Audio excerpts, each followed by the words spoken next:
Bonjour à toutes et à tous et bienvenue dans Parole d'experts, 5e semaine. Je suis ravi de vous retrouver. Vous le savez, n'hésitez pas à continuer, à liker, à vous inscrire, à vous abonner à la page YouTube. Vous êtes de plus en plus nombreux et je vous en remercie à suivre notre émission. On essaie de traiter l'actualité, de vous apporter aussi l'expertise de tous nos invités que nous sélectionnons et que nous trions sur le volet. Aujourd'hui, un sujet qui me tient beaucoup à cœur et j'espère à vous aussi, c'est la culture. La culture, parent pauvre des lois de finances, parents pauvres des budgets au niveau des ministères, mais aussi parents pauvres en termes de structure, d'industrie, et puis de vision et de priorité. Et c'est de ça dont on va parler aujourd'hui, en passant par cette période Covid qui a fait des dégâts, bien évidemment, dans tous les pays. Mais alors ici particulièrement, comme c'est déjà fragile, on peut imaginer ce qui s'est passé. Avec moi aujourd'hui sur le plateau pour en parler, Jamel Abnassar. Comment ça va, Jamel ? Très bien. Tu vas bien ? Merci, très bien. Alors quand je t'ai demandé ce que tu faisais, tu m'as dit Cultural Project Manager. Je suis obligé de le dire en anglais ou quoi ? Manager français, de projet culturel, quoi. Voilà, absolument, absolument. C'est facile l'anglais et le français, il faut juste passer de droite à gauche. Taoufiq Ezzadiwen qui est avec nous. Comment ça va ? Ça va très bien, en pleine action. En pleine action ? En pleine préparation. Ouais, justement, tu vas nous expliquer. Chorégraphe. Tu vas nous parler du Festival international de danse contemporaine On Marche. Tu es chevalier des... Alors j'ai regardé dans ta bio, chevalier de l'ordre des arts et des lettres en France. Gallo. C'est dingue. En tout cas, je suis très heureux de t'avoir avec nous aujourd'hui. J'ai jamais su danser. Moi, ça m'a toujours fasciné, la danse. Et tu vas nous parler de la Biennale de la danse africaine qui commence aujourd'hui. Hein, pendant toute cette semaine du 22 au 27 novembre à Marrakech. On est très heureux que des événements reprennent. Et alors, Nabil Khaldi qui est avec nous aujourd'hui. Je suis ravi de t'avoir, Nabil. Merci beaucoup, moi aussi. Est-ce qu'il y a besoin de te présenter, compositeur, musicien, interprète En fait, je suis surtout, ces dernières années, metteur en scène de spectacles vivants, parce que ça rassemble un peu tout ça. Ouais. Et je suis tellement content de faire travailler les artistes marocains de tous bords que je me suis mis là-dedans. Donc voilà. Bon, écoutez, sympa de vous avoir avec moi aujourd'hui. On essaiera de faire passer tous les artistes. Voilà. Et puis, je suis musicien aussi, donc c'est quelque chose qui me touche. Et puis, on se connaît. Ça va faire qu'on ne se connaissait pas. Et je suis ravi que tu sois avec nous parce que la danse aussi, c'est un des compartiments qui peut être développé et qui fait partie de notre ADN. Alors, moi, la question que j'ai envie de vous poser pour commencer cette émission, déjà... Covid. Ensuite, on parlera de l'industrie, si elle existe, du budget aussi. Si vous n'avez pas regardé le chiffre qui est prévu au niveau du ministère de la Culture, mais qui a été critiqué par le ministre lui-même, Bedi Ben Saïd, par rapport à ce budget alloué, vous verrez que c'est un peu bizarre. Mais le Covid est passé. Déjà que c'était pas... terrible en termes d'industrie culturelle, le Covid, qu'est-ce que ça a eu comme impact ? Jamel, toi qui justement est au plus près... Le Covid, en tout cas, si on parle d'industrie, l'industrie, moi je pense qu'elle est encore embryonnaire chez nous. Je ne sais même pas si on peut parler d'industrie déjà. Oui, je pense qu'il faut la prendre. Il y a une volonté collective d'y aller vers l'industrie. Je pense qu'on pourrait y arriver. Mais effectivement... pas de structure, c'est-à-dire qu'il dit industrie, dit structuration. Il y a un espace, en tout cas, c'est-à-dire clair, structuré, avec des points d'ancrage de la culture et de ses débouchés, de ses entrées et sorties. Et avec le Covid, ça a plombé tout le monde. Je pense que ce soit les artistes eux-mêmes, le public qui ne voyait plus de création. Et effectivement, il y en a ceux pour les artistes qui ont pu profiter de cette période pour rentrer en création. Ouais. Mais la plupart, quand même, on l'a subi comme tout le monde, comme tous les secteurs, de plein fouet. Et c'était pas évident du tout. Toi, à ton niveau, après, on va parler justement de l'événement qui va reprendre. Mais bon, écoute, pendant 2 ans, là, qu'est-ce qui s'est passé ? Déjà, la danse contemporaine était confinée depuis 20 ans. Voilà. C'est un long Covid. Donc voilà, alors en fait, être confiné, ça ne veut rien dire pour nous, parce que nous, on continue à travailler à l'ombre. Moi, j'ai eu le temps vraiment de travailler mes archives, de préparer le projet Ahmed Shah et tout ça. Mais par contre, le plus grand problème, c'était la Biennale, parce qu'on était à 2 semaines, en mars 2020, on était prêts, les avions, les hôtels, les scènes et tout ça. Et d'un coup, on nous apprend qu'on doit arrêter tout. Et donc ça nous a fait un coup ou un budget de 30%. Report, on essaye de le faire en mai, ça ne marche pas. Report, on essaye de le faire en septembre, ça ne marche pas. Report, et maintenant on prépare pour le 22 novembre. Mais entre-temps, on a perdu beaucoup de soutien, c'est ce qui va nous permettre de voir la structure. Je vous laisse parler parce que c'est dans une crise où on voit finalement là où il y a un problème, ou là où la fragilité arrive dans le secteur. Toi, Nabil, qu'est-ce que tu as fait pendant ça? Alors déjà, j'aimerais juste dire, je pense que beaucoup de gens étaient au courant. Tu as chopé le Covid, ça a été méchant. Oui, oui, absolument. Ça a été méchant, tu t'en es remis. Je suis un vrai revenant. T'es un vrai revenant dans tous les sens. En fait, moi j'en ai un peu profité, si tu veux, parce que comme disait Jamel, on est tous restés chez nous, bien sûr, pendant le Covid. Moi, j'en ai profité pour d'abord beaucoup lire, beaucoup sur la culture marocaine, évidemment, parce que c'est ce qui me concerne. Et puis, j'en ai profité pour travailler. J'ai composé, j'ai fait plein de choses parce que c'était le moment de le faire. Et comme on était coupé de tout. Donc, après, j'ai eu la chance d'avoir eu un projet de composer des musiques pour le pavillon du Maroc de Dubaï. Expo. Voilà, de Dubaï Expo. Et donc, ça m'a pris 2 ou 3 mois de boulot. Donc, ça c'était bien. Après, bien sûr, j'ai souffert comme tous les artistes du Maroc.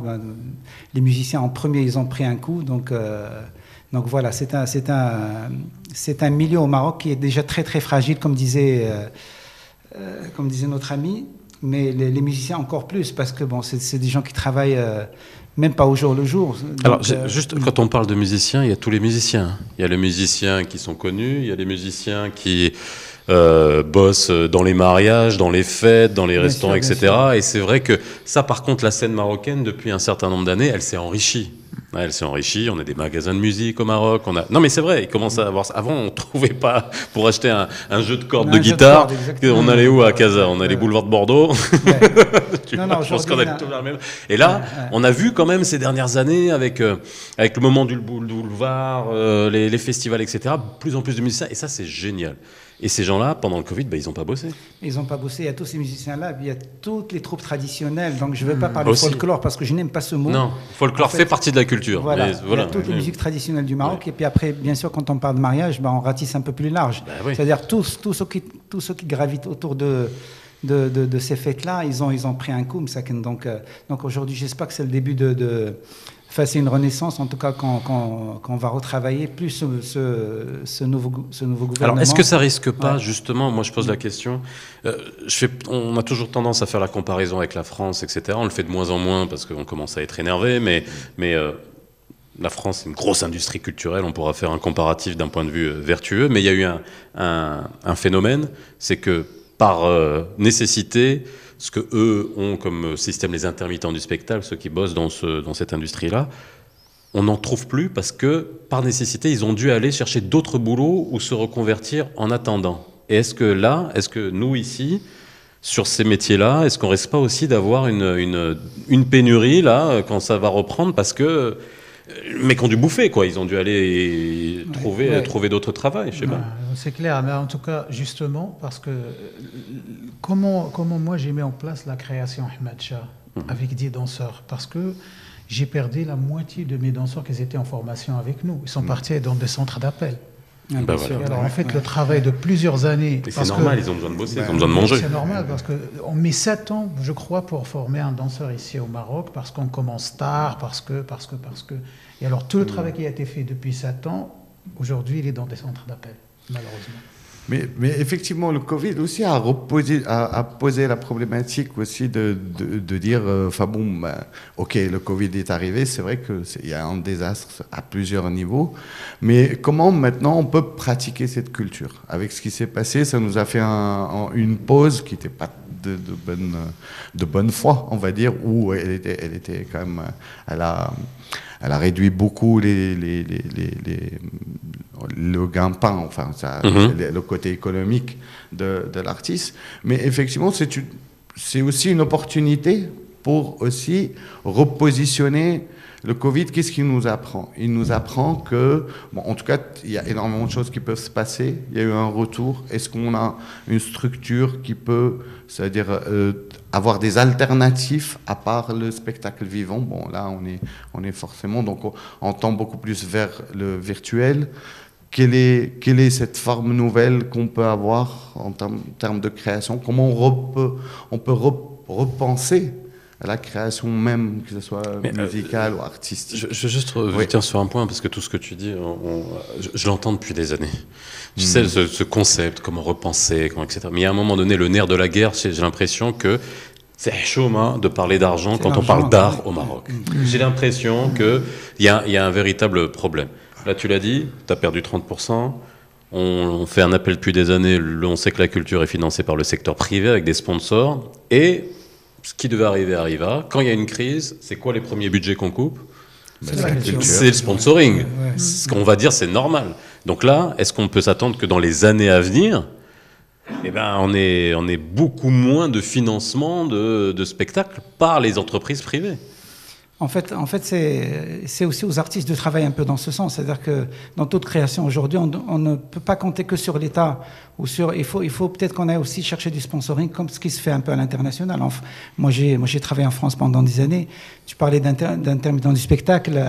Le fait qu'on était intermittent du spectacle nous permettait de travailler en restant à la maison. C'est-à-dire qu'on pouvait préparer D'ailleurs, c'était fait dans ce sens. Le chômage d'artistes était fait pour qu'on puisse faire des créations. Et puis, une fois que la création était faite, il y avait d'abord la SACEM qui sponsorisait les spectacles, et puis on allait voir d'autres sponsors. La SACEM qui gère les droits d'auteur. Les droits d'auteur en France, oui. Les droits voisins. Et les droits voisins.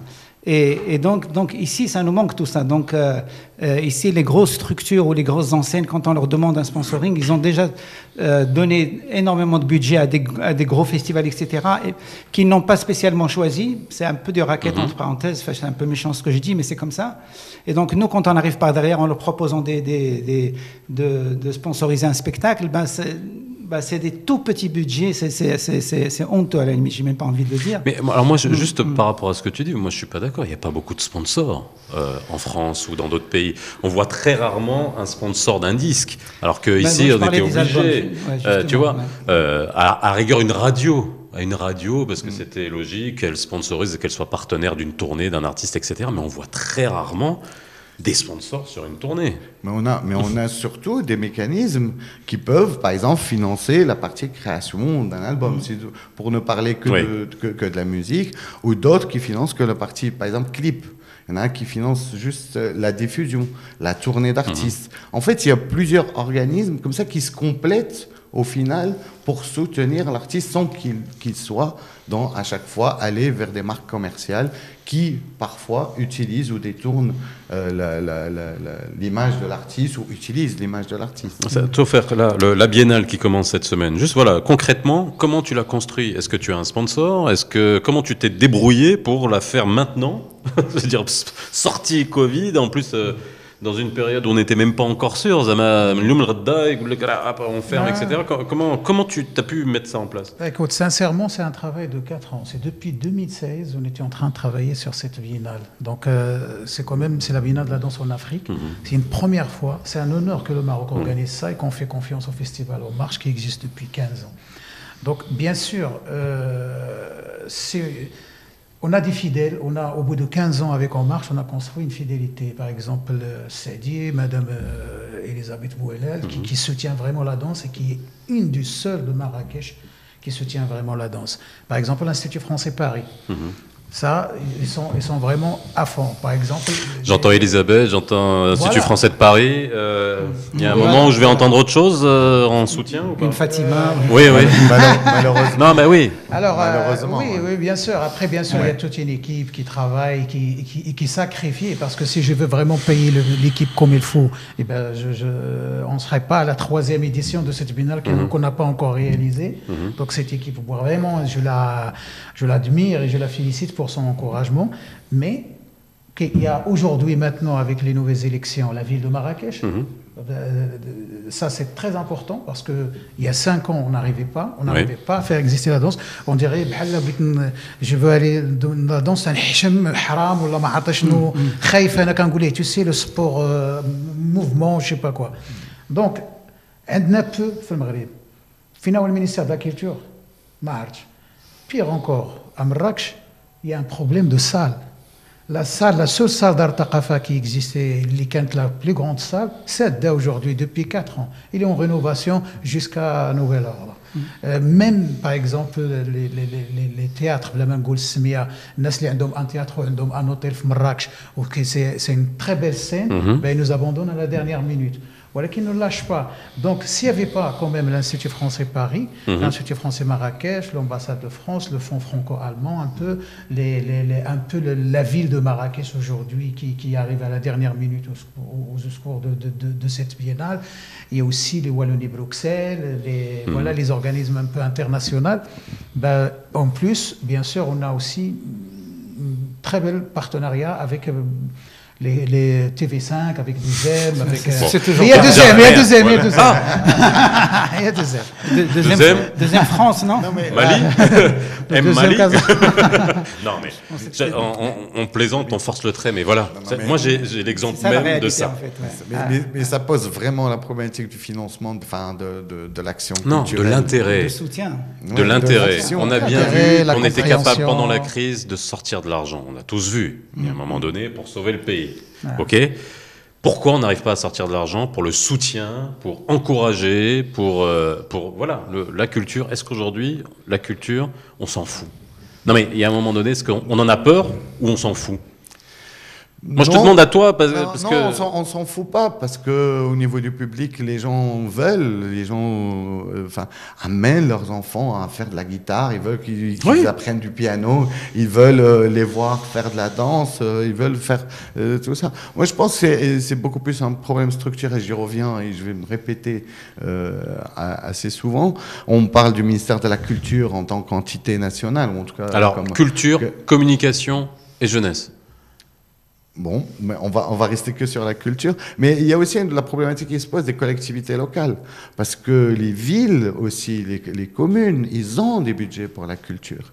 C'est-à-dire, et ça, ils ont tous une enveloppe. Je ne sais pas. Sincèrement, on ne sait pas. Est-ce qu'ils les dépensent? Comment ils les dépensent? Est-ce qu'il y a une méthodologie? Est-ce qu'il y a un process? Est-ce qu'il y a quelque chose de l'ordre, voilà, de l'ordre de dire voilà où on va? Est-ce que même quand on parle d'un parti politique, ou un élu, qu'est-ce qu'il prône comme type de culture? Qu'est-ce qu'il va aider? Comment il va l'aider? C'est-à-dire là aussi, on revient à la responsabilité aussi.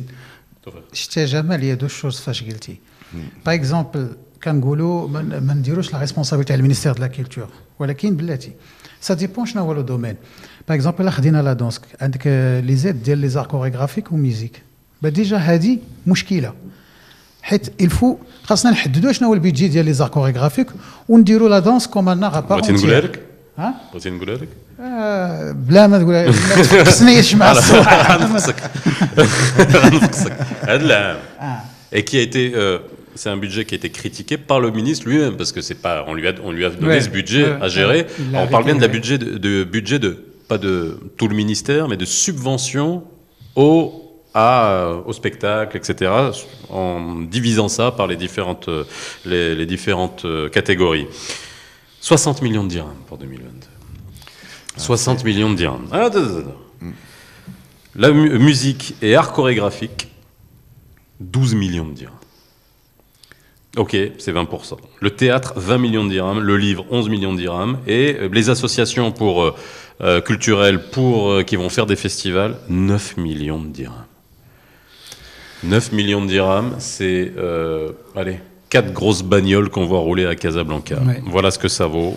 Écoute, moi, je préfère quand même voir le verre à moitié plein parce que parce que je sais même pas si on voyait cet argent avant, parce que là, pour la première fois, on nous dit qu'il y a quand même 60 millions de dirhams qui vont arriver. Moi, je trouve que c'est déjà pas mal. Tu vois, si c'est 12 millions de dirhams pour la danse, par exemple, c'est quand même 1 million. Et musique, art chorégraphique et musique. Machine mouchkil. Travaille gratuitement, il n'y a pas de problème. Oui, mais bon, non. Tu vois ça, faut arrêter de dire ça.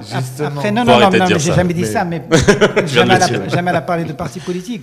Je pense qu'on vient de subir déjà plusieurs années avec un parti politique qui, lui, il était contre la culture, contre la musique et tout ça, parce qu'il disait que c'était haram.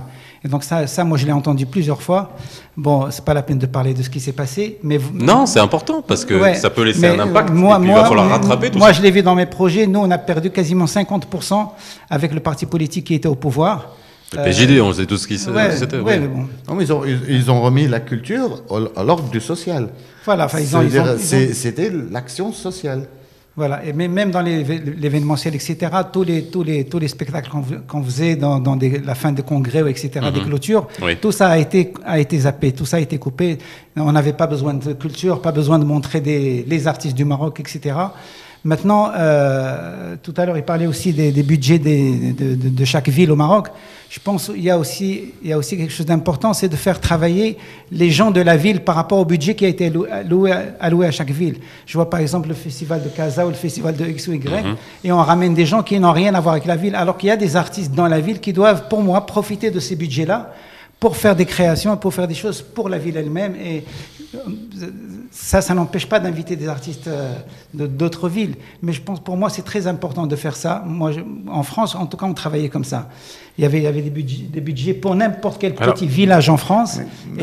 C'est incomparable. Alors, on compare tout le temps. Alors, pour le coup, la France, c'est un système l'industrie culturelle est monumentale. Sa participation au PIB est monumentale. Et en plus, c'est un des secteurs qui ne connaît pas la crise. Et ça, c'est quelque chose... si on n'aime pas la culture, on est dans un système ultra-libéral, ultra-capitaliste, appelé comme il faut, ça ramène du pognon. Mais ça, on a l'impression qu'on ne veut pas comprendre que ça ramène du pognon. Ah, bien sûr. Au Maroc, ça amène des touristes aussi, au Maroc. Parce que tous les festivals marocains, etc., et puis toute la culture du Maroc, ça amène beaucoup de touristes. En fait, la culture crée le social, crée la vie sociale. Et donc, on a perdu tout ça au Maroc, malheureusement. Donc, c'est ça qu'il va falloir travailler. Et je pense maintenant on va reprendre, il faut surtout faire des projets de qualité, parce qu'on a besoin de ça. Parce qu'il y a, dans tout ce qu'on voit, il y a aussi beaucoup de choses très, très médiocres. Il faut aussi appeler les professionnels pour travailler la culture de ce pays. Et il y en a des professionnels. Ce qui manque, c'est les connexions. Il faut appeler des gens qui savent travailler, qui ont des expériences, et à travailler ensemble et à proposer des choses ensemble. Il n'y a aucun mal à faire ça. Et la culture positionne aussi un territoire. C'est-à-dire, quand on parle de Marrakech, par exemple, rien que pour la biennale de la danse, ça veut dire que pour tous ceux qui suivent la danse dans le monde, à un moment donné, ils vont apprendre que Marrakech aussi se positionne, elle a une biennale dans ça. Absolument, mais déjà rien que la ville elle-même. Parlons encore de la ville. Et cette ville, même au niveau national, c'est-à-dire tous ceux qui aiment cet art, là on parle en l'occurrence de la danse, mais il peut y avoir différents types de positionnements territoriaux qui sont intéressants au niveau interne, au niveau du pays et au niveau à l'international. C'est-à-dire, les élus doivent encore plus comprendre ça, parce que là, on est à l'aube de la régionalisation. Enfin, en tout cas, on espère qu'elle devient de plus en plus effective, mais je pense que c'est le chemin emprunté. Et là, la culture devrait être un atout majeur pour ces régions, de façon à se positionner culturellement par rapport à l'identité elle-même de ses habitants, et en même temps par rapport à nous tous, et créer cette richesse, que ce soit au niveau national et par la suite au niveau international. De l'importance, par exemple, si on parle de la danse, l'importance de cette question du corps dans notre société. Oui, parce que là, il y a une donnée en plus qui est le rapport au corps. Alors j'imagine quand un homme danse, et alors quand une femme danse, alors là... Non, mais on l'a toujours accepté dans les danses traditionnelles. Non, mais dans les mariages en vase clos, etc., avec des étiquettes un peu particulières. C'est ça la subtilité et la magie de la société marocaine, c'est qu'on peut accepter beaucoup de choses quand ça passe d'une manière... Oui, mais dès que le corps commence à réfléchir, ça devient dangereux. Donc, parce que quand ça touche au corps, ça touche à tout. Et d'un coup, ça soulève toutes les questions. Et on a peur de ça, donc on bloque. Donc, quand on apprend comment respecter son corps déjà pour respecter le corps de l'autre. Fine. La danse, elle peut être importante pour la question, elle dit. Donc, nous, danse à l'école, par exemple. Si on commence à travailler l'esprit, on travaille le corps, l'imagination, la création, la créativité, le collectif. Et l'inconnu aussi. Et l'inconnu, il y a des choses qui sont... notre corps, il nous surprend sans cesse. Oui. Donc, ce qui fait, quand est-ce qu'on fait ça, quand est-ce qu'on donne la parole au corps aussi pour qu'il s'exprime. Et tant qu'on ne résout pas ce problème, on aura toujours des problèmes. Par choc, il y a plusieurs problèmes dans la société. Il faut juste nous donner la parole quelque part. Alors, dernier point, parce que c'est important, on refera un débat là-dessus, mais je voulais vraiment faire un point sur la culture au Maroc, et puis ce qu'on peut en attendre. Alors, deux points à traiter, pardon. Je vous ai donné un budget, mais c'était juste pour illustrer le fait qu'il y a un ministère de la culture. Est-ce que vous voulez-vous que la culture soit subventionnée par l'État ? Est-ce que c'est ça la solution? Parce qu'à chaque fois on me dit « Ah, que fait le ministère de la Culture ?» Je rencontre des artistes, etc., qui sont un peu vieille école, ils me disent « Ah, là, etc. » Je fais « Mais est-ce qu'on veut vraiment que la culture soit subventionnée par l'État ?» En tout cas, que l'État participe à l'effervescence de la culture, ça c'est bien sûr. L'État a un rôle. L'État a un rôle quand elle met en place un musée, quand elle pose un théâtre, effectivement. L'infrastructure. D'un point de... Après, elle doit aller aussi vers l'humain, vers l'artiste, vers les collectifs, vers la création. Bien sûr que l'État elle a un rôle à jouer là-dessus. Pas seul, mais elle a un rôle quand même à jouer là-dessus. Moi, je pense qu'il faut prendre tout ce qu'il y a à prendre. Oui, on est dans une situation... Ok. On ne peut pas faire la fine bouche aujourd'hui. Faire la fine bouche, absolument. Non, non, s'il y a 60 millions, on les prend. Non, mais tu te souviens de la reprendre. Tu te souviens? Oui. Ah oui, bon, est-ce que c'est pas ça le problème? C'est-à-dire, à un moment donné, quand on attend tout de l'État, il faut aussi attendre à ce qu'elle choisisse en fonction du parti politique qui est au pouvoir, peut-être de ses orientations. Non, il faut juste qu'il y ait une transparence, qu'il y ait des projets sur lesquels on donne, pour lesquels on donne cet argent, etc. Donc moi, je pense que le ministère de la Culture, la première des choses, c'est arrivé déjà avec d'anciens ministres qui sont passés, il faut déjà que ce ministre appelle les professionnels de ce pays, qu'il s'installe avec eux, qu'il communique avec eux. Chaque domaine. Que chaque personne lui explique quels sont les problèmes. Par exemple, de la danse, de la musique, etc., des écoles, des conservatoires, tout ça, il faut le travailler. Moi, j'ai jamais vu un ministre qui nous a appelé un jour. On est combien à être au Maroc, des gens de la profession, en fait, qui fabriquent des choses. On les connaît, quoi. Oui, voilà, il doit y avoir. Il n'y a même pas 100 personnes à tout casser qui fabriquent l'art au Maroc. En fait, il faudrait appeler ces gens-là, les convoquer, s'asseoir avec eux, leur dire quelles sont les problématiques, comment on peut y remédier, qu'est-ce qu'il y a à faire ensemble. Voilà, ça pourrait être un projet pour ce nouveau ministre. Et des fois, c'est des choses très simples pour toucher le public final ou toucher l'artiste. C'est-à-dire l'idée, on n'est pas obligé toujours d'être dans des grandes choses, des petites choses aussi, aller dans les quartiers, aller vers les citoyens. C'est très important aussi. Est-ce que c'est pas ça le problème chez nous au Maroc? On veut tout le temps en mettre plein la vue. Mais pour ce qui est on va dire, de la culture de tous les jours, on n'a pas l'infrastructure, le réseau, les petites salles, etc. Ouais, sincèrement, pour parler du ministère de la Culture, c'est vrai qu'on rêve d'une industrie pour la danse. Ouais. On rêve de ça. Mais ça dépend des domaines. Il y a des domaines aujourd'hui qui sont encore fragiles, encore jeunes. On a 20 ans en danse, mais on est encore jeune. Donc ce qui fait, l'intervention de l'État, elle est très importante au point de vue de la formation. Par exemple, fin a de l'argent les arts chorégraphiques, fin vraiment. La formation. On a aujourd'hui des danseurs, ils forment la danse. On a des danseurs qui peuvent construire un univers, qu'est-ce que c'est que l'écriture chorégraphique. Et on a des danseurs qui peuvent transmettre, qui peuvent aller faire la transmission. Donc, on a investi. J'ai découvert qu'il y avait des partitions pour la chorégraphie. Bien sûr, il y a la bonne notation. C'est un truc de fou, c'est génial. Allez voir, on écrit, comme on écrit la musique, on écrit la danse. Mais ça existe depuis la Deuxième Guerre mondiale. La bonne notation, ça s'appelle. Un mec s'appelle Laban qui a créé ce qu'on appelle la bonne notation, et après il y avait plusieurs... c'est une petite parenthèse, mais moi j'ai découvert ça récemment. Oui. En tout cas, voilà. Donc, et ça veut dire aujourd'hui, par exemple, s'il n'y a pas de maison pour la danse, s'il n'y a pas de centre chorégraphique, s'il n'y a pas un repère pour les danseurs, on est toujours des réfugiés chez les théâtres. Ça s'appelle le théâtre. Ça ne s'appelle pas maison pour la danse. Toujours on va rester à l'abri, toujours on va rester incognito, toujours maintenant un repère. Donc on ne peut pas, aujourd'hui on construit des théâtres avec des sols, le béton armé. Donc, qui peut tomber sur cette scène?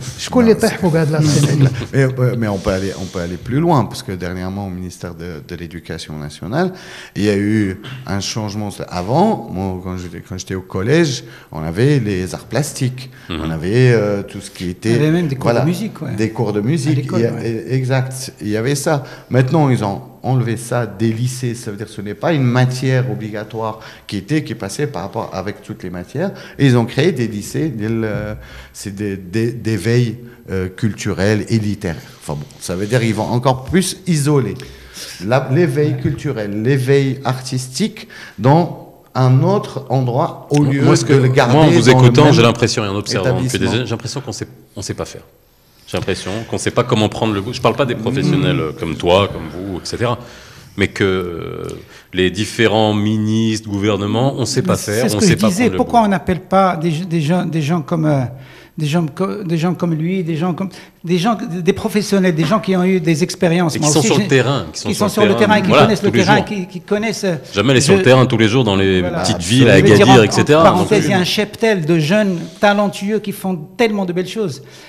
Nous, quand on était jeunes, il y avait quelque chose qui s'appelait Dar Shabab.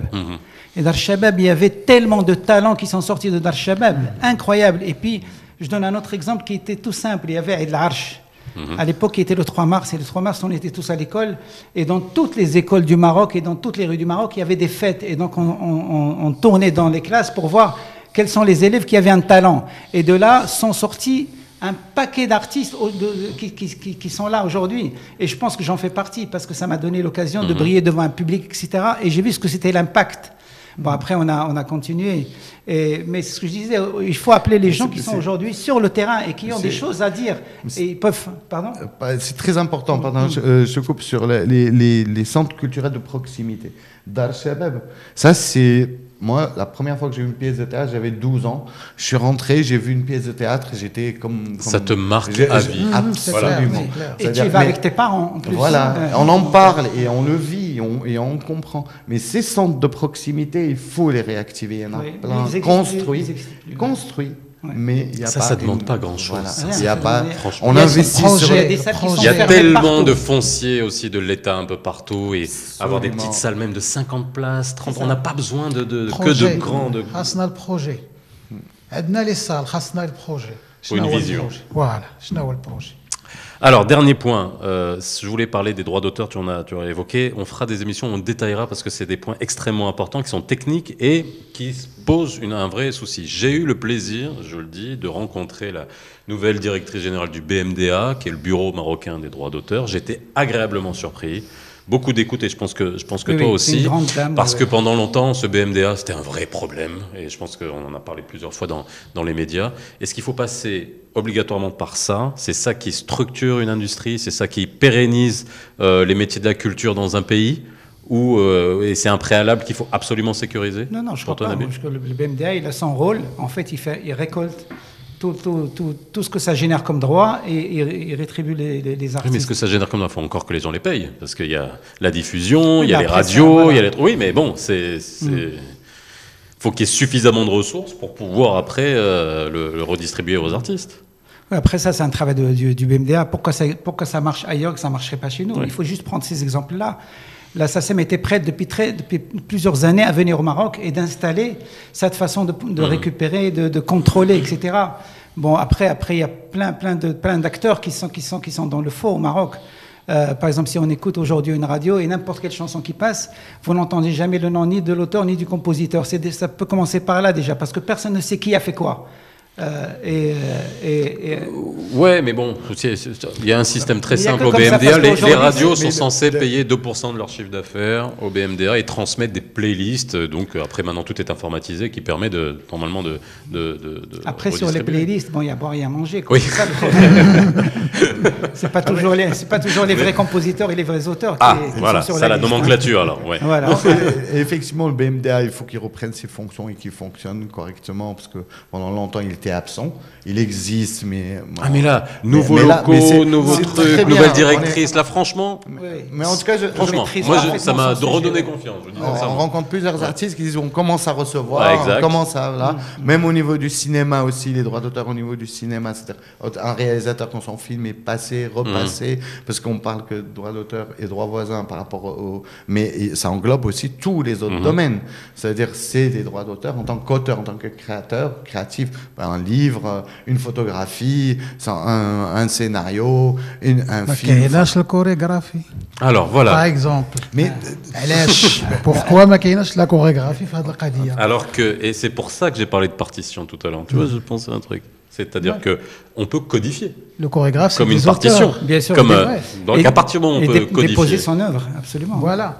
Les interprètes, c'est des auteurs. Ça s'appelle des interprètes chorégraphiques. C'est pas des danseurs, c'est des interprètes qui aident, qui questionnent aussi le chorégraphe dans sa pensée, dans son univers, dans ce qu'il a envie d'écrire. Quand on écrit une chorégraphie, il y a une dramaturgie, il y a une écriture, il y a un début, un milieu, une fin. C'est un art à part entière. Donc pourquoi l'art chorégraphique il n'est pas compté dans ses corps de donc métier? ça pose le problème du plaidoyer.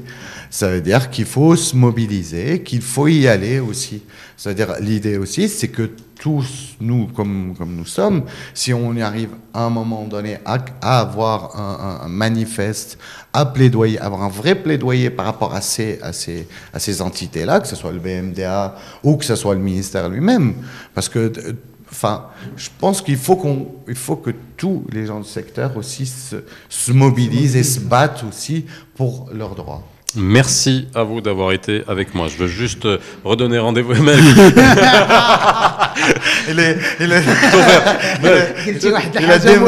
Il faut qu'ils nous prennent en sérieux. La danse, il y a parce qu'on traduit, on dit c'est l'art savant, il y a de l'écriture, il y a de la donc هادشي باش هاد لا دونس ديما غادي تبقى كنترجموها شطيح وصافي. Alors justement, non, alors on va reparler juste quelques instants le programme de cette semaine pour la Biennale. Alors le programme cette semaine, on a donc déjà c'est hybride. Allez-y sur afropolis.org parce que vous pouvez suivre la Biennale là où vous êtes dans le monde.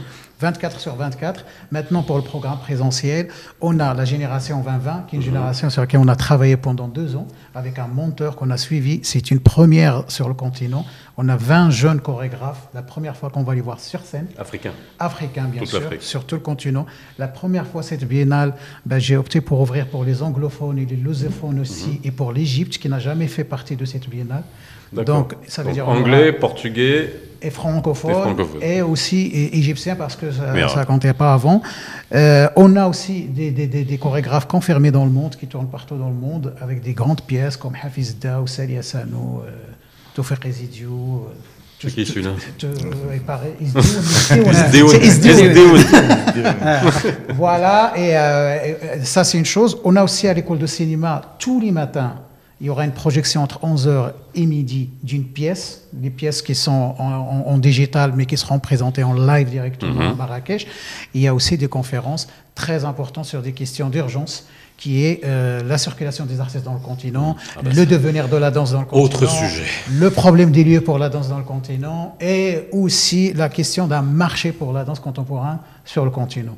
Donc, et ben voilà, vous avez le programme en tout cas, voilà, c'est super d'avoir un événement qui reprend en présentiel et surtout de la danse, la danse, et vous avez bien compris le plaidoyer aussi de tout faire pour qu'elle soit mise à sa juste valeur et considérée à sa juste valeur.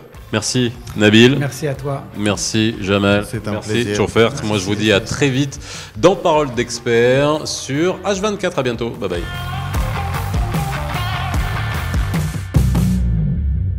Bonjour à toutes et à tous et ravi de vous retrouver dans Parole d'Experts, 2 émissions spéciales CNSS, Caisse nationale de sécurité sociale. Une première, on va vous expliquer comment fonctionne cette extension de la couverture au TNS, les travailleurs non salariés. Et oui, ça fait partie de toute cette démarche dans laquelle le Maroc s'est inscrit, à savoir la couverture santé universelle. Et dans la deuxième émission spéciale CNSS, justement, on parlera des défis de cette couverture santé universelle. A-t-on les moyens de le financer? Est-ce qu'aujourd'hui, a-t-on les moyens de contrôler aussi? Est-ce que tout le monde paye? Une question d'assiette? Bref, on parlera de tout ça. C'est dans Parole d'Expert avec H24. Merci d'être avec nous.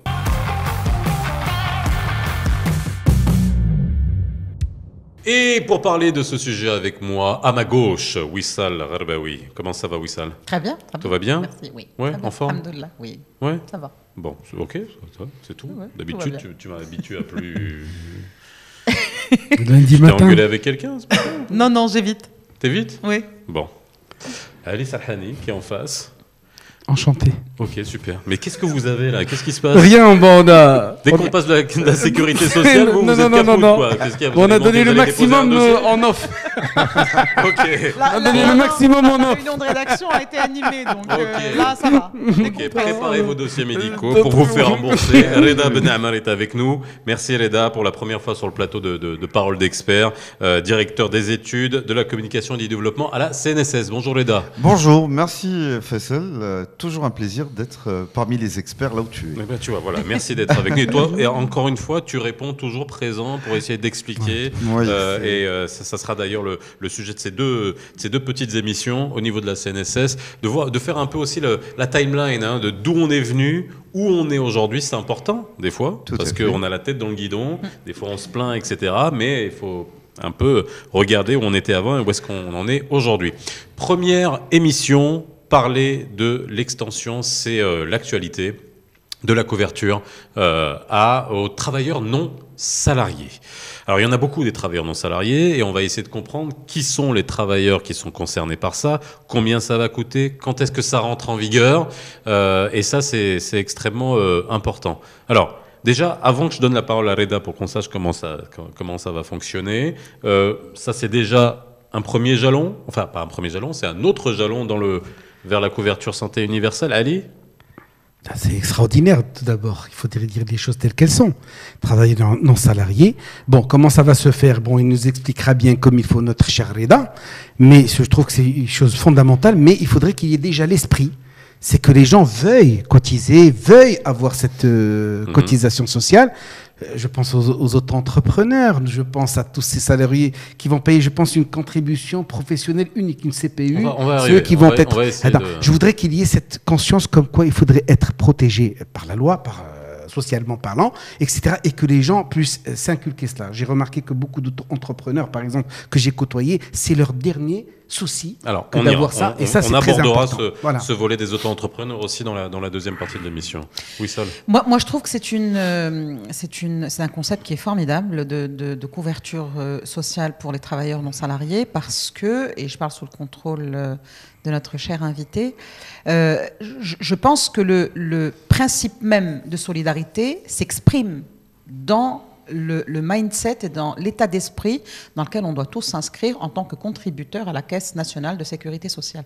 Ça s'appelle sécurité sociale. Ça veut dire que tout le monde, quel que soit son profil, son type de revenu, sa nature, son origine, pour peu qu'il soit résident sur la terre marocaine, puisse bénéficier à un instant T d'une couverture sociale lorsque les accidents de la vie arrivent. Pour ce faire, il y a lieu que l'on ait un mécanisme et tout un écosystème qui est installé, qui est organisé de manière à ce que tout le monde puisse contribuer pour que tout le monde puisse bénéficier. Alors, on en parlera tout à l'heure, ça je le dis, parce que c'est vrai que ça vous devancez un peu le sujet, mais c'est très bien, parce que justement ça va poser un peu tous les axes sur lesquels qu'on devra développer, sur lesquels on se pose beaucoup de questions. Là, Reda, le vif du sujet, c'est cette extension effective, on l'attendait, aux travailleurs non salariés. Alors, quand on parle de travailleurs non salariés, on peut se dire il y a énormément de monde dans la nomenclature.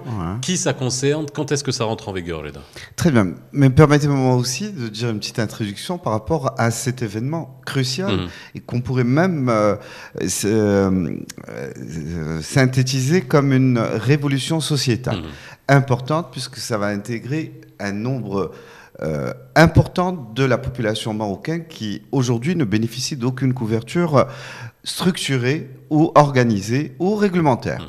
Vous le savez tous que le Maroc a mis en place un système de couverture sociale depuis 1959 et bien avant pour les fonctionnaires qui avaient le droit à la Caisse marocaine des retraites et aux mutuelles et différentes mutuelles, la CNOPS, ainsi de suite, et qu'en 1959 on a mis en place une couverture sociale pour les travailleurs salariés, mais un pan de l'activité qui est très important n'a jamais eu de structure ou de règlement ou de règles régulées par l'État qui leur permettrait d'avoir une couverture sociale ou médicale. Ce sont les travailleurs non salariés dont vous parlez et il y a eu profession libérale. Il y a eu tout un travail législatif, faut pas oublier, pour arriver à ça, parce que au niveau de la CNSS, d'un point de vue paramétrique, ils étaient prêts depuis un moment. Après, il fallait attendre d'appuyer sur le bouton législatif, les décrets, etc. Mais ça, il faut le dire aussi. Bah oui, Ouais. et c'est comme ça qu'on déploie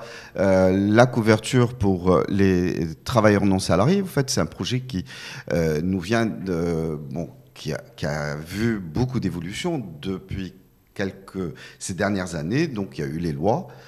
Et je les rappelle, la loi 98-15 concernant la couverture médicale des travailleurs non salariés et professions libérales, il faut les associer. Donc toute personne qui aurait un travail indépendant. Donc tous les indépendants qui travaillent pour leur propre Travail compte. indépendant, mais déclaré. Alors ça aussi, c'est Ah oui, ça c'est Ah, important. Alors, attends, non mais oui. Ah ouais. Alors, non mais oui, je sais. Écoute, on est tous marocains, on a tous fait ce débat. Développer la couverture sociale dans un pays où il y a beaucoup d'informels, c'est Oui. aussi un challenge monumental. On va pas se mentir, mais justement, là, cette notion de travailleur non salarié, pour toi, c'est quoi un travailleur non salarié? Sans t'étendre. Après, on aura la version littérale de la CNSS. Qui est indépendant. Première chose que je te dirais, indépendant, travailleur non salarié est un travailleur indépendant, mais si tu pars selon ce que dit la loi, c'est comme tu as dit si bien tout à l'heure, c'est qu'il soit déclaré, qu'il existe. Oui. D'accord. Qu'il existe fiscalement. Ouais. Fiscalement. Bah oui, attends, Donc à la soit bonne heure. taxe professionnelle personne physique, soit Absolument. auto-entrepreneur. Voilà, indépendant et soit déclaré artisan, fiscalement. soit quelque C'est-à-dire chose, qu'il il faut existe, qu'il ait un qu'il statut. existe, qu'il ait un statut. Mais là, ce que je peux rapidement dire ce qu'il en est, c'est que le grand malheur, c'est que dès que tu dis à quelqu'un, et ça, c'est une question de mentalité, ben écoute, tu dois te faire déclarer que là, c'est dit. أنا ما تل déclaration ما نديكلاريش ما ينزلوا عليا ضد.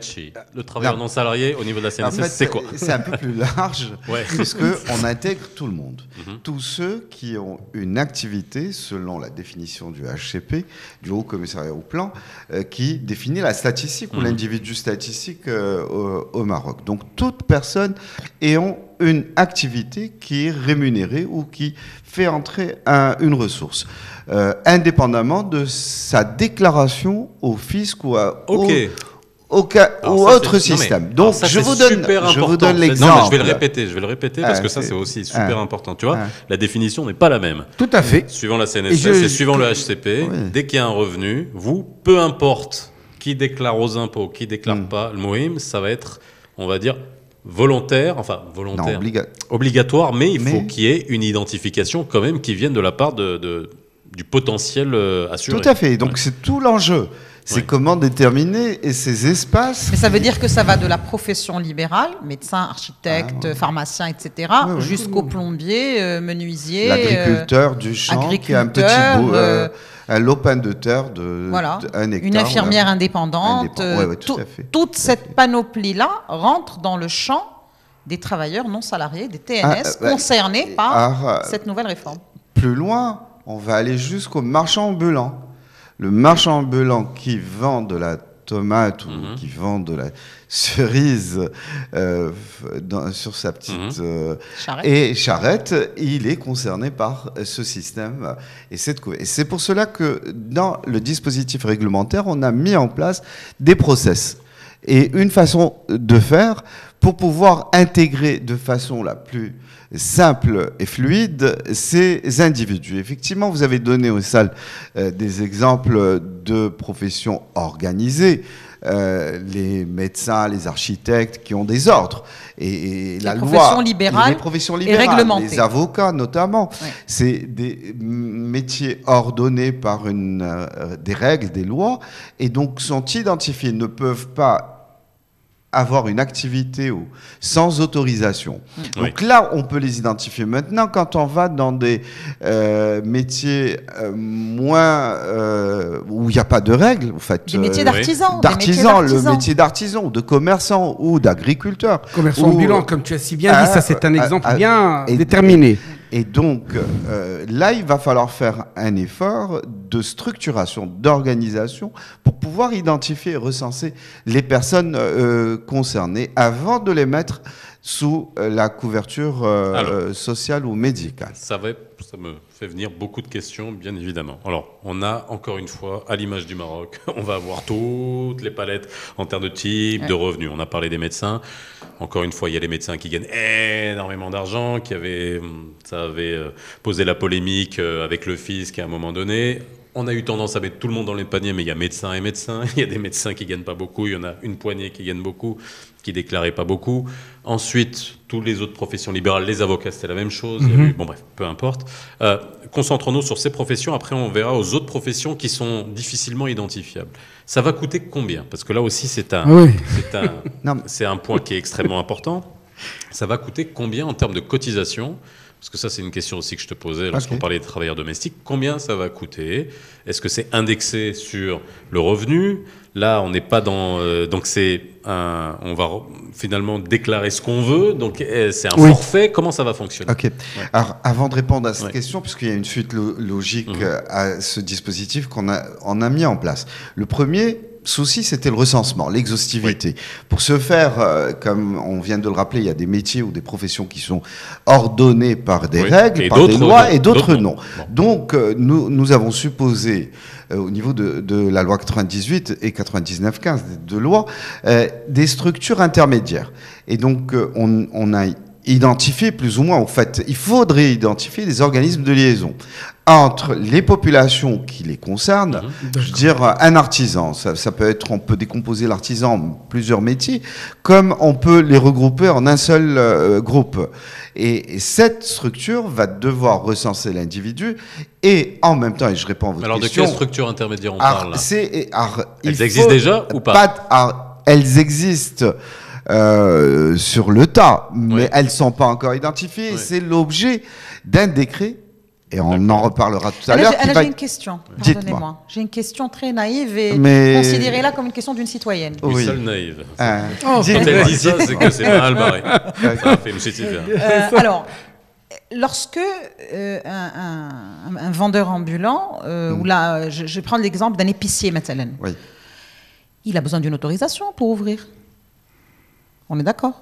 Qui est délivrée par l'amala. On est d'accord. Ou le wilaya, au service économique de la amala ou de la wilaya en question. Bon, l'intérieur est dans le coup de toute voilà, c'est ça. L'autorité locale. علاش هاد l'autorité locale فاش كنجيب انا الملف ديالي باش نمشي نحل واحد البيسري ولا نمشي نحل واحد المخبازه ولا واحد المحلبه parce que c'est de cette population là dont il s'agit, je ne mets pas déjà dans les conditions une forme d'inscription ou de préinscription ou de préimmatriculation à la CNSS. Tout à fait. C'est simple, rapide et efficace. Très bonne question. Là, alors non, Faisal, je suis pas d'accord. C'est encore plus facile pour les non-nouveaux entrants, pour les existants. Parce qu'on vient bien faire des contrôles de prix chez ces commerçants-là. On vient bien faire des contrôles d'hygiène chez ces commerçants-là, surtout ceux qui sont dans le commerce de proximité. Ça veut dire, et pour faire un peu la citoyenne qui se pose des questions, ça veut dire que ces gens-là sont traçables. C'est-à-dire qu'il ne faut pas non plus qu'on ait l'impression que اللي بغى يدير شي حاجه في البلاد كيديرها. راه aujourd'hui لا بغيتي تحط فراشه في شي درب راه خاصك الرخصه. C'est obligé. ولا ما عندكش الرخصه. Ça veut dire que tu es borderline avec la réglementation et tu es exposé potentiellement à un contrôle de l'autorité locale qui va au moins contrôler ton identité et donc tu es potentiellement enregistrable sur une plateforme qui fera que la CNSS peut plus facilement te cibler. Au fait, c'est la construction qu'on voudrait mettre en place, puisque avec votre question tout à fait naïve, qui ne l'est pas vraiment, c'est que je peux vous donner d'autres contre-exemples où aucune traçabilité n'est possible. C'est le plombier qui vient réparer ta petite machine à laver chez vous. La personne n'a besoin. Le consultant ambulant comme... ou bien proportionnellement. Non, mais ils sont le plombier importants. ambulant, en fait, proportionnellement, par rapport au commerce de proximité, par rapport à cette population-là, c'est déjà un nombre important qu'on peut intégrer, et le reste se fera probablement par de la pédagogie, par de la vulgarisation. Alors, déjà, absolument. Revenons à ta question, parce que effectivement, l'identification, c'est essentiel. Et c'est là où ce débat est pris ou l'a mis sur table avec les personnes concernées, groupe par groupe, groupe socio-professionnel bien entendu. Donc il y a leurs représentants, les tuteurs administratifs qui peuvent être le ministère concerné directement par le commerce ou l'industrie ou voire même le ministère de l'Intérieur quand il s'agit par exemple des chauffeurs de taxi qui dépendent, qui sont sous ou des transporteurs et donc des débats ont eu lieu et auront lieu pour mettre en place ce mécanisme, ce dispositif dont vous parlez de façon naïve. C'est dire qui va et qui détient l'information. Ouais. Celui qui détient l'information, de façon la moins coûteuse, il faut bien sûr. le noter, devra la mettre à la disposition de la CNSS. Et là, c'est l'article 10 de la loi 98-15 qui est clair, article 10 et 11, qui demande et exige à toute association socio-professionnelle, syndicat, groupement, ça c'est l'article 10, l'article 11, lui, il parle des administrations, ça peut être une direction du transport, une autorité. La dimension transversale a été mise dans la loi. Absolument, ça peut être la régie, la LIDEC par exemple, ou toute personne détenant une information, toute structure détenant une information sur l'indépendant concerné devra recenser et transmettre la donnée à la CNSS. Et donc tout cela sera inscrit dans un décret. Et c'est ce que nous venons de vivre le 17 novembre, c'est que le Conseil du gouvernement a adopté 3 décrets fondamentaux et importants pour le déclenchement du processus d'intégration des populations. Et je reviendrai sur ce point puisqu'il est essentiel. Alors, je vais répondre quand même sur le forfait, sur le revenu. Oui. Combien ça va coûter? Ça va coûter. Bah oui, how much? Oui, tu tout parles à anglais fait. maintenant. Depuis qu'on a fait plaisir. l'émission sur la langue, ça parle anglais. C'est une construction et je préfère qu'on suive l'enchaînement logique extrêmement important. Puisque c'est important. L'exhaustivité. Il ne faut pas qu'il y ait d'anti-sélection, c'est-à-dire ceux qui sont malades, qui viendraient. Sinon, ça coûterait extrêmement cher. Pardon, c'est quoi ton idée? Ceux qui sont malades viendraient s'assurer, puisque c'est eux qui auront intérêt. C'est l'anti-sélection, l'antésélection, ou la sélection adverse, qu'on connaît au niveau de la micro-assurance. J'attends d'être malade pour venir c'est ça, cotiser. Et là, nous avons besoin de l'exhaustivité. L'exhaustivité part par un recensement exhaustif de toute la population, et quel que soit le registre où ils sont, ce registre devrait atterrir au niveau de la protection sociale. Premier point. Deuxième, sur quel revenu coûte? Deuxième point essentiel, c'est comment cotiser et sur quelle base cotiser. Alors, quand on a réfléchi à cette question, le modèle le plus simple et le plus redistributif, puisque vous l'avez dit aux salles, c'est qu'on doit être solidaire et c'est par rapport à notre capacité à contribuer dans le système. Alors c'est le déclaratif, je gagne tant, je le déclare et donc je paye une contribution en fonction de ce que je touche et non pas en fonction du service que je reçois. C'est ça la solidarité, c'est que je peux payer la même couverture 10 fois plus cher que quelqu'un qui n'a pas les moyens. Et ce n'est pas de l'assurance privée. Parce qu'en réalité, je contribue pour moi et pour les ceux autres. qui ne le peuvent pas. Exactement. C'est ça le but de l'exercice. Dans le commerce, là, quand vous achetez un produit d'assurance, il est tarifé par rapport à la prestation et non à la solidarité que vous allez faire. Donc, alors la question, ça serait un revenu déclaré. Mais comme nous savons la situation, on est parti sur un modèle forfaitaire. Très bien. C'est-à-dire que pour chaque catégorie socio-professionnelle, on va définir un forfait qui serait un multiple du SMIC. Multiple du SMIC est tout à fait technique. C'est pour suivre l'évolution du SMIC pour qu'il y ait une indexation évolutive de la cotisation et de la contribution. Et pour chaque catégorie socio-professionnelle, par exemple les commerçants, on va les différencier selon leur chiffre d'affaires. Et en moyenne, et là c'est vrai, pose un petit problème, c'est comme toutes les valeurs moyennes, elles ne déterminent pas, ou elles ne tiennent pas compte des écarts.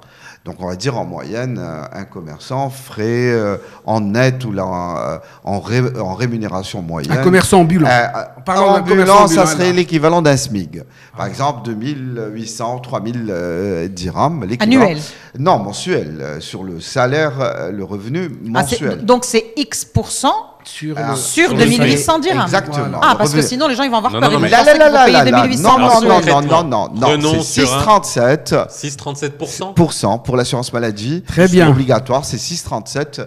Pour des catégories, ça peut être Donc sur 10%, le SMIC. 180 dirhams, ça va faire quoi? 150 dirhams, 130 dirhams? Oui, ça fait 190 dirhams. 180 dirhams. Ça, c'est minimum. sur la base du SMIC. D'accord, on est bien Pas d'accord. minimum, puisqu'on va voir, et c'est le sujet qu'on va aborder Parce qu'on certainement là. assume le c'est- fait qu'il y ait des gens qui touchent pas le SMIC. Sur les oui, professions sur les libérales, professions c'est ça. libérales, oui, Tu as par tout à exemple fait, les tout à architectes, fait. ils ont un canevas, enfin ils ont On a comment on appelle ça, une indexation en pourcentage d'ailleurs sur le coût ou la valeur du projet qu'ils sont en train de développer.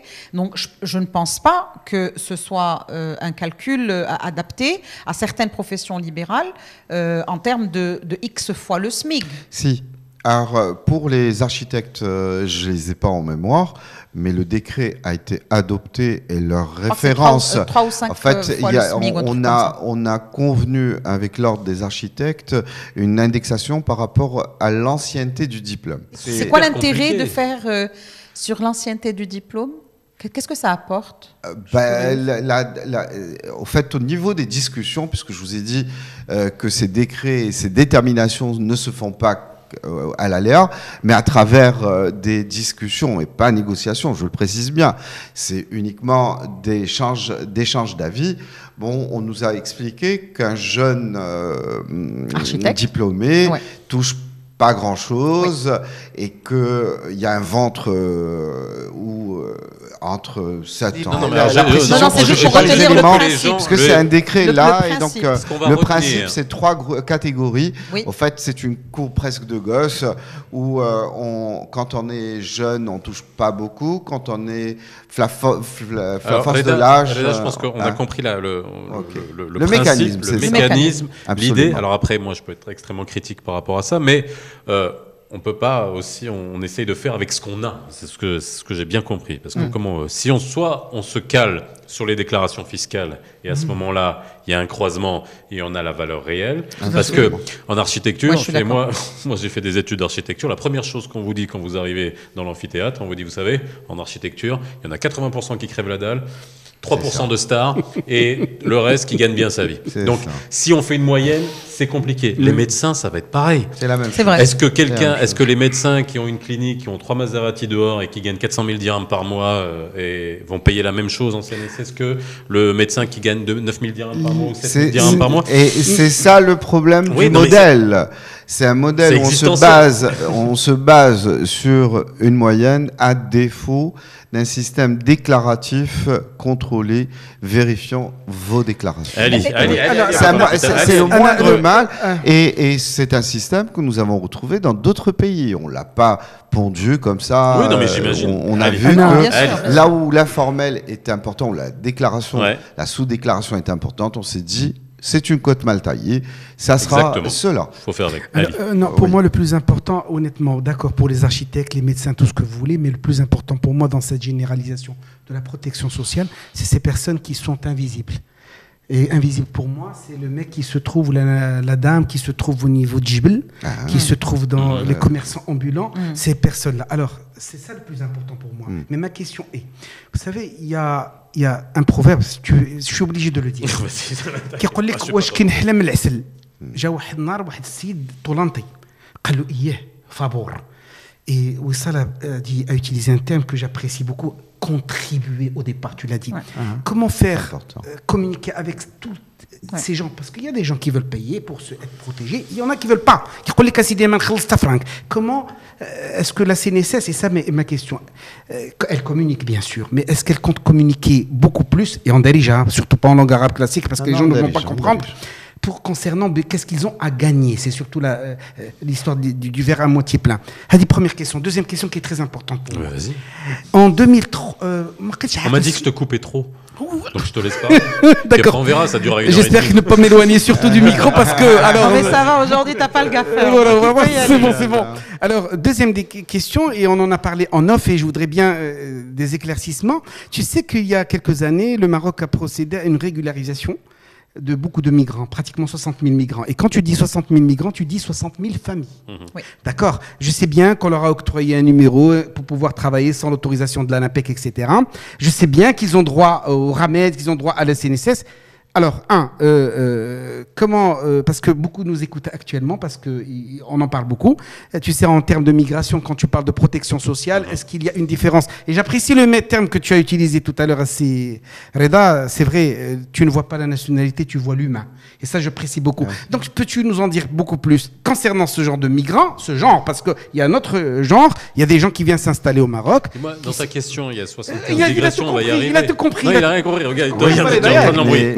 Moi, je m'arrête là. Je vais juste, avant que tu répondes, Reda, parce que ça, on va en parler dans la deuxième. D'accord, c'est bon. D'accord. Tu as posé des questions auxquelles on va répondre dans quelques instants dans la deuxième émission. Moi, je veux juste terminer sur ce principe de l'extension aux travailleurs non salariés. Non, mais c'est vrai. Non, mais on va y répondre à tes questions. Tes questions, un kilomètre. Non salariés. Ok, on a eu la réponse sur qui ça concerne, comment, combien, et maintenant quand. Et c'est ça, quand est-ce que c'est généralisé cette histoire? Voilà. Ok, très bien.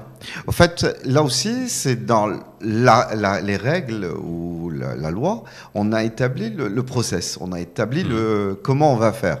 Alors, comment? C'est à travers ces discussions qu'on a avec les professionnels et à chaque population concernée, on en déduit un décret, un projet de décret. Ce projet de décret identifie tout ce que je viens de vous rappeler ou de vous raconter.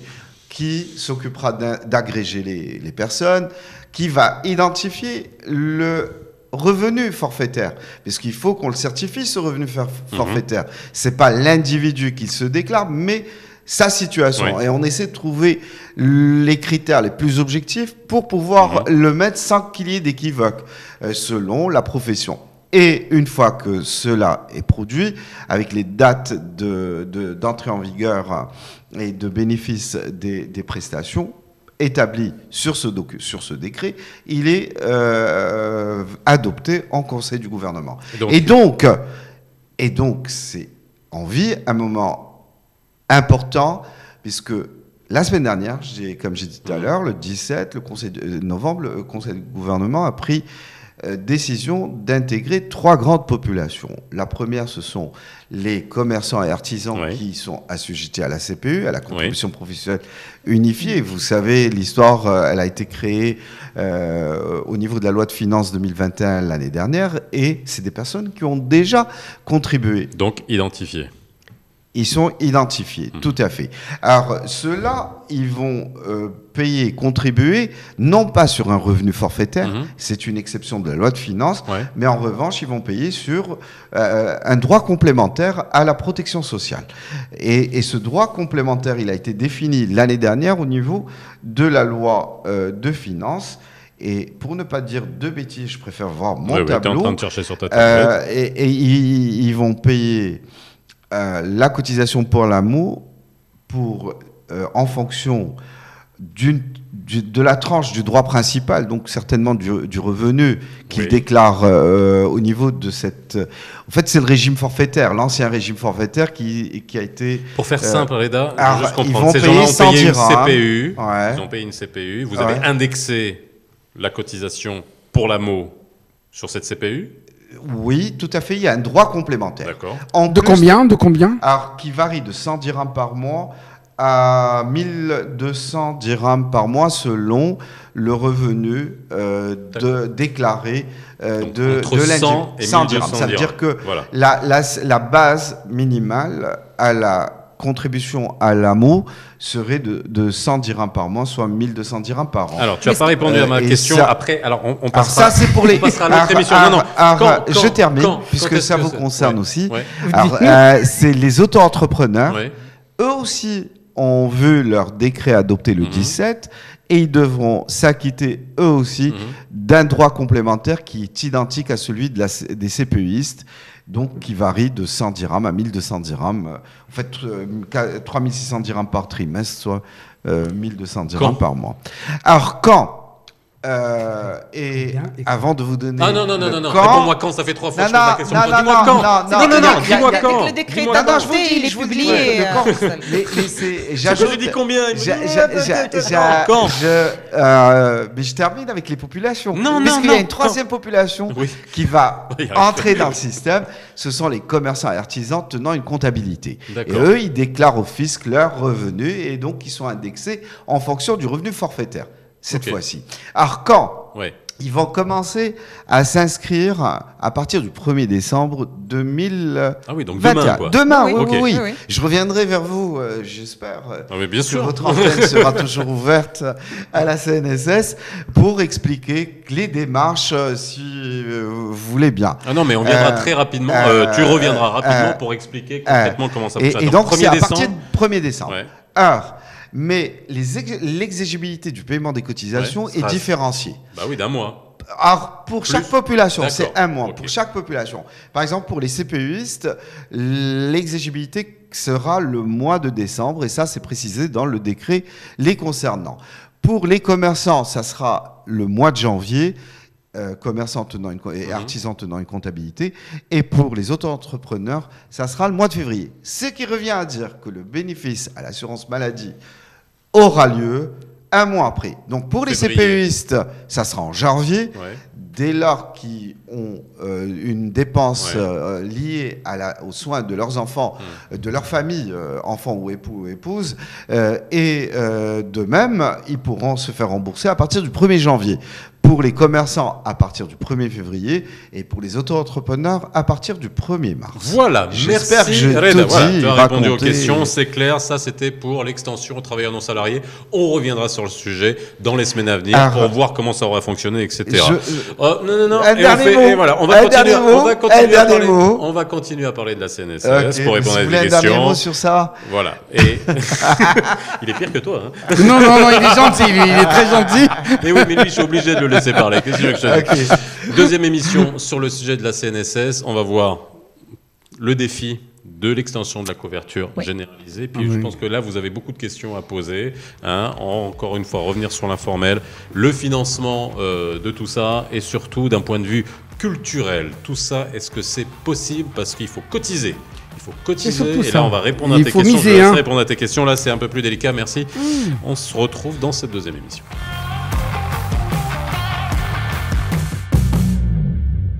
Deuxième émission cette semaine consacrée à la CNSS après avoir parlé des TNS, l'extension aux travailleurs non salariés. Là, on va être un peu plus général, faire un point sur où on en est dans cette démarche de couverture universelle. Et je sais que pendant la première émission, ça vous a gratté. Hein. La première émission, je voulais un peu plus didactique pour que vous compreniez qui était concerné par l'extension aux TNS. Mais là, essayez de savoir la pérennité du système, comment on finance tout ça et surtout comment on fait en sorte que la notion de contribution, la notion de solidarité rentre et surtout est-ce que ça coûte trop cher? Voilà, je suis en train de...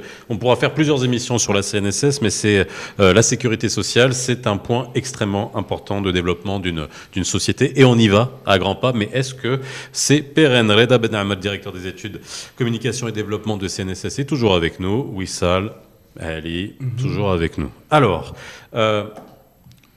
dans la première émission, tu as posé des questions et là, je vais demander à Reda d'y répondre. Hein, ok, donc tu disais communiquer pour faire comprendre aux gens En que... Dalija surtout, j'ai précisé.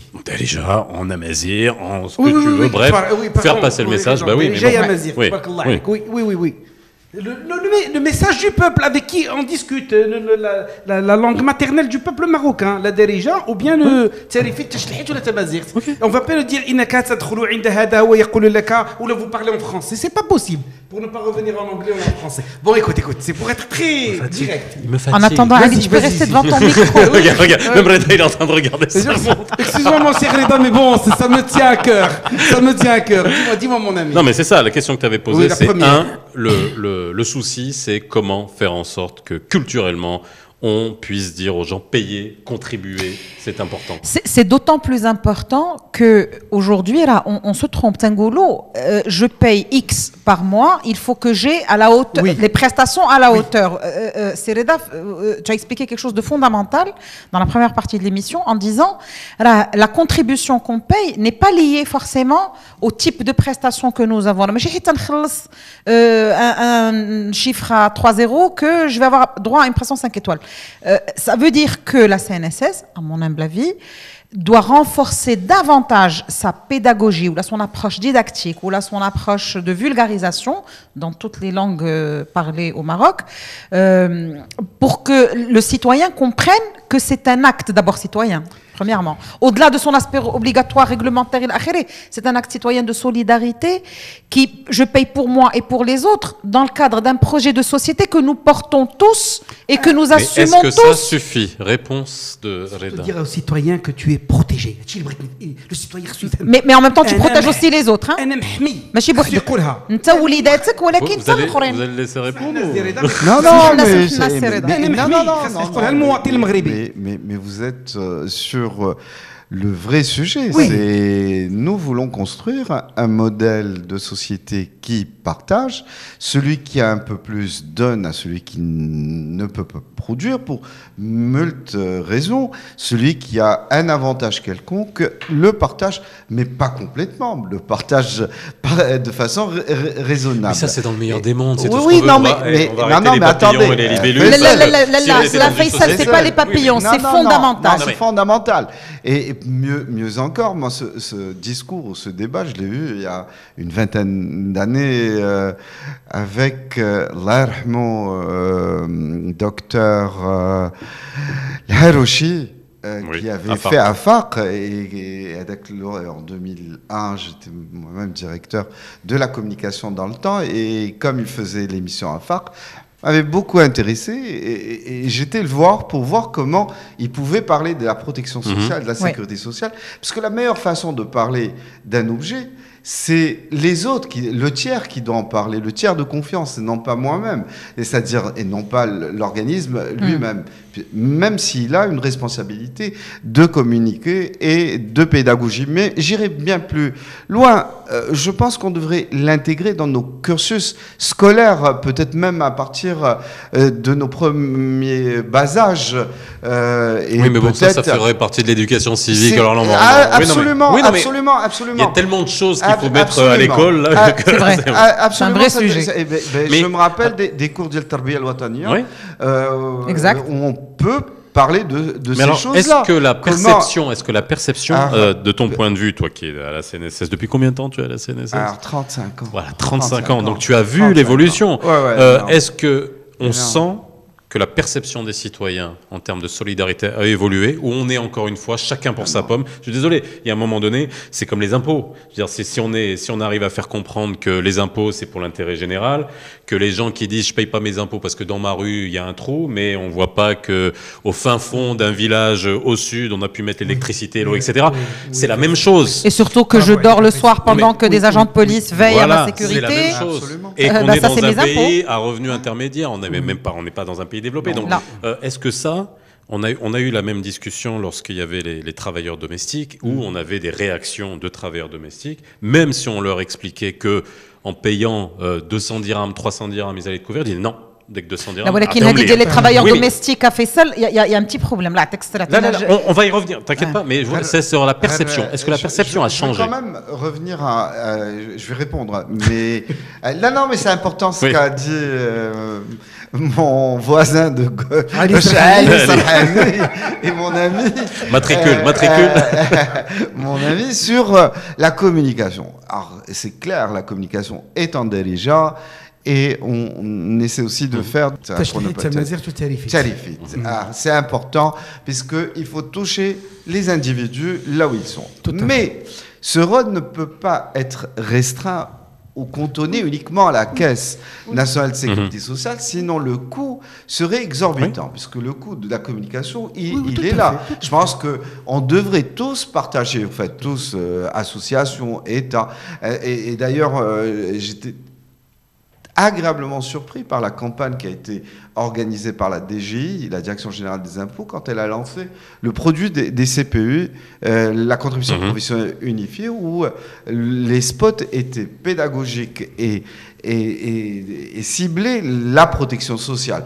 Et ça, je pense que c'est du ressort de l'ensemble des composantes de l'État ou de la société, puisqu'on est tous amenés à porter la bonne parole. Si tant est, on croit en cette bonne parole. Alors, je vous pose la question à vous deux. Est-ce que, parce qu'il y a une notion de confiance aussi. Hein, il y a la défiance, il y a la confiance. Il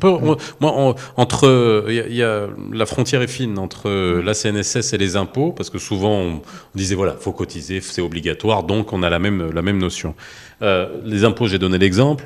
Il y a beaucoup de gens qui te disent pourquoi moi je veux payer des impôts, moi je vois rien à côté de moi, mais on est en train de parler d'une solidarité nationale. Et puis pour la CNSS, est-ce que vous pensez aujourd'hui, sincèrement, que les gens ont cette maturité, je vais peut-être me faire détruire en disant ça, mais de perception en disant ok, je vais peut-être mettre 200 dirhams, 300 dirhams, ça m'enlève déjà. On parle de gens qui ont des pouvoirs d'achat très faibles déjà, et disant au moins je suis couvert. Faisal, on oublie une chose fondamentale qui vient de se passer. La crise sanitaire du Covid a changé complètement la donne. S'il n'y avait pas eu une expression massive de solidarité qui a été efficace, qui a été évidemment une vraie volonté royale avec une implication personnelle de Sa Majesté qui a voulu et qui a insisté, qui a tout fait pour que tous les citoyens, sans exception, qu'ils aient un revenu permanent ou pas permanent, qui déclarent pas, à partir du moment où on est citoyen résident au Maghreb, les mécanismes et les institutions de ce pays se sont mises en marche pour que tout le monde soit protégé, puisse manger, puisse ne pas être laissé à la marge. Donc c'est fondamental. Ce que je dis, c'est qu'il est aujourd'hui, on a une fenêtre de tir extraordinaire. Il faut pas la rater. Il faut qu'on capitalise dessus. Il ne faut pas qu'on la rate. Et là, dans un secteur que je connais particulièrement bien, c'est celui de l'industrie du tourisme, on a pu activer ce levier avec bien entendu des tops et des flops, mais ce n'est pas le sujet d'aujourd'hui. On a pu activer ce levier pour pouvoir soutenir les emplois grâce à un mécanisme qui fonctionne. On a quand même constaté un certain nombre de choses qui restent encore perfectibles, que ce soit de la part des employeurs, mais que ce soit aussi de la part de l'institution de sécurité sociale. Il faut réorganiser tout ça, mais ça, c'est un autre sujet. Maintenant, ce que je dis, c'est que il y a un vrai travail, et c'est là où Radin Khsalf Max dirait c'est pas nécessairement le travail du monsieur tout le monde de dire il faut qu'on soit solidaire, ça c'est des vœux pieux. C'est comme disait Faisal tout à l'heure, c'est un peu un monde de bisounours. Non. Il faut que l'institution qui est concernée joue son rôle pleinement, qu'elle fasse de la pédagogie avec une approche précise, efficace. Aujourd'hui, le digital facilite énormément les choses pour que les citoyens s'impliquent dans ce projet de société au-delà de sa contribution.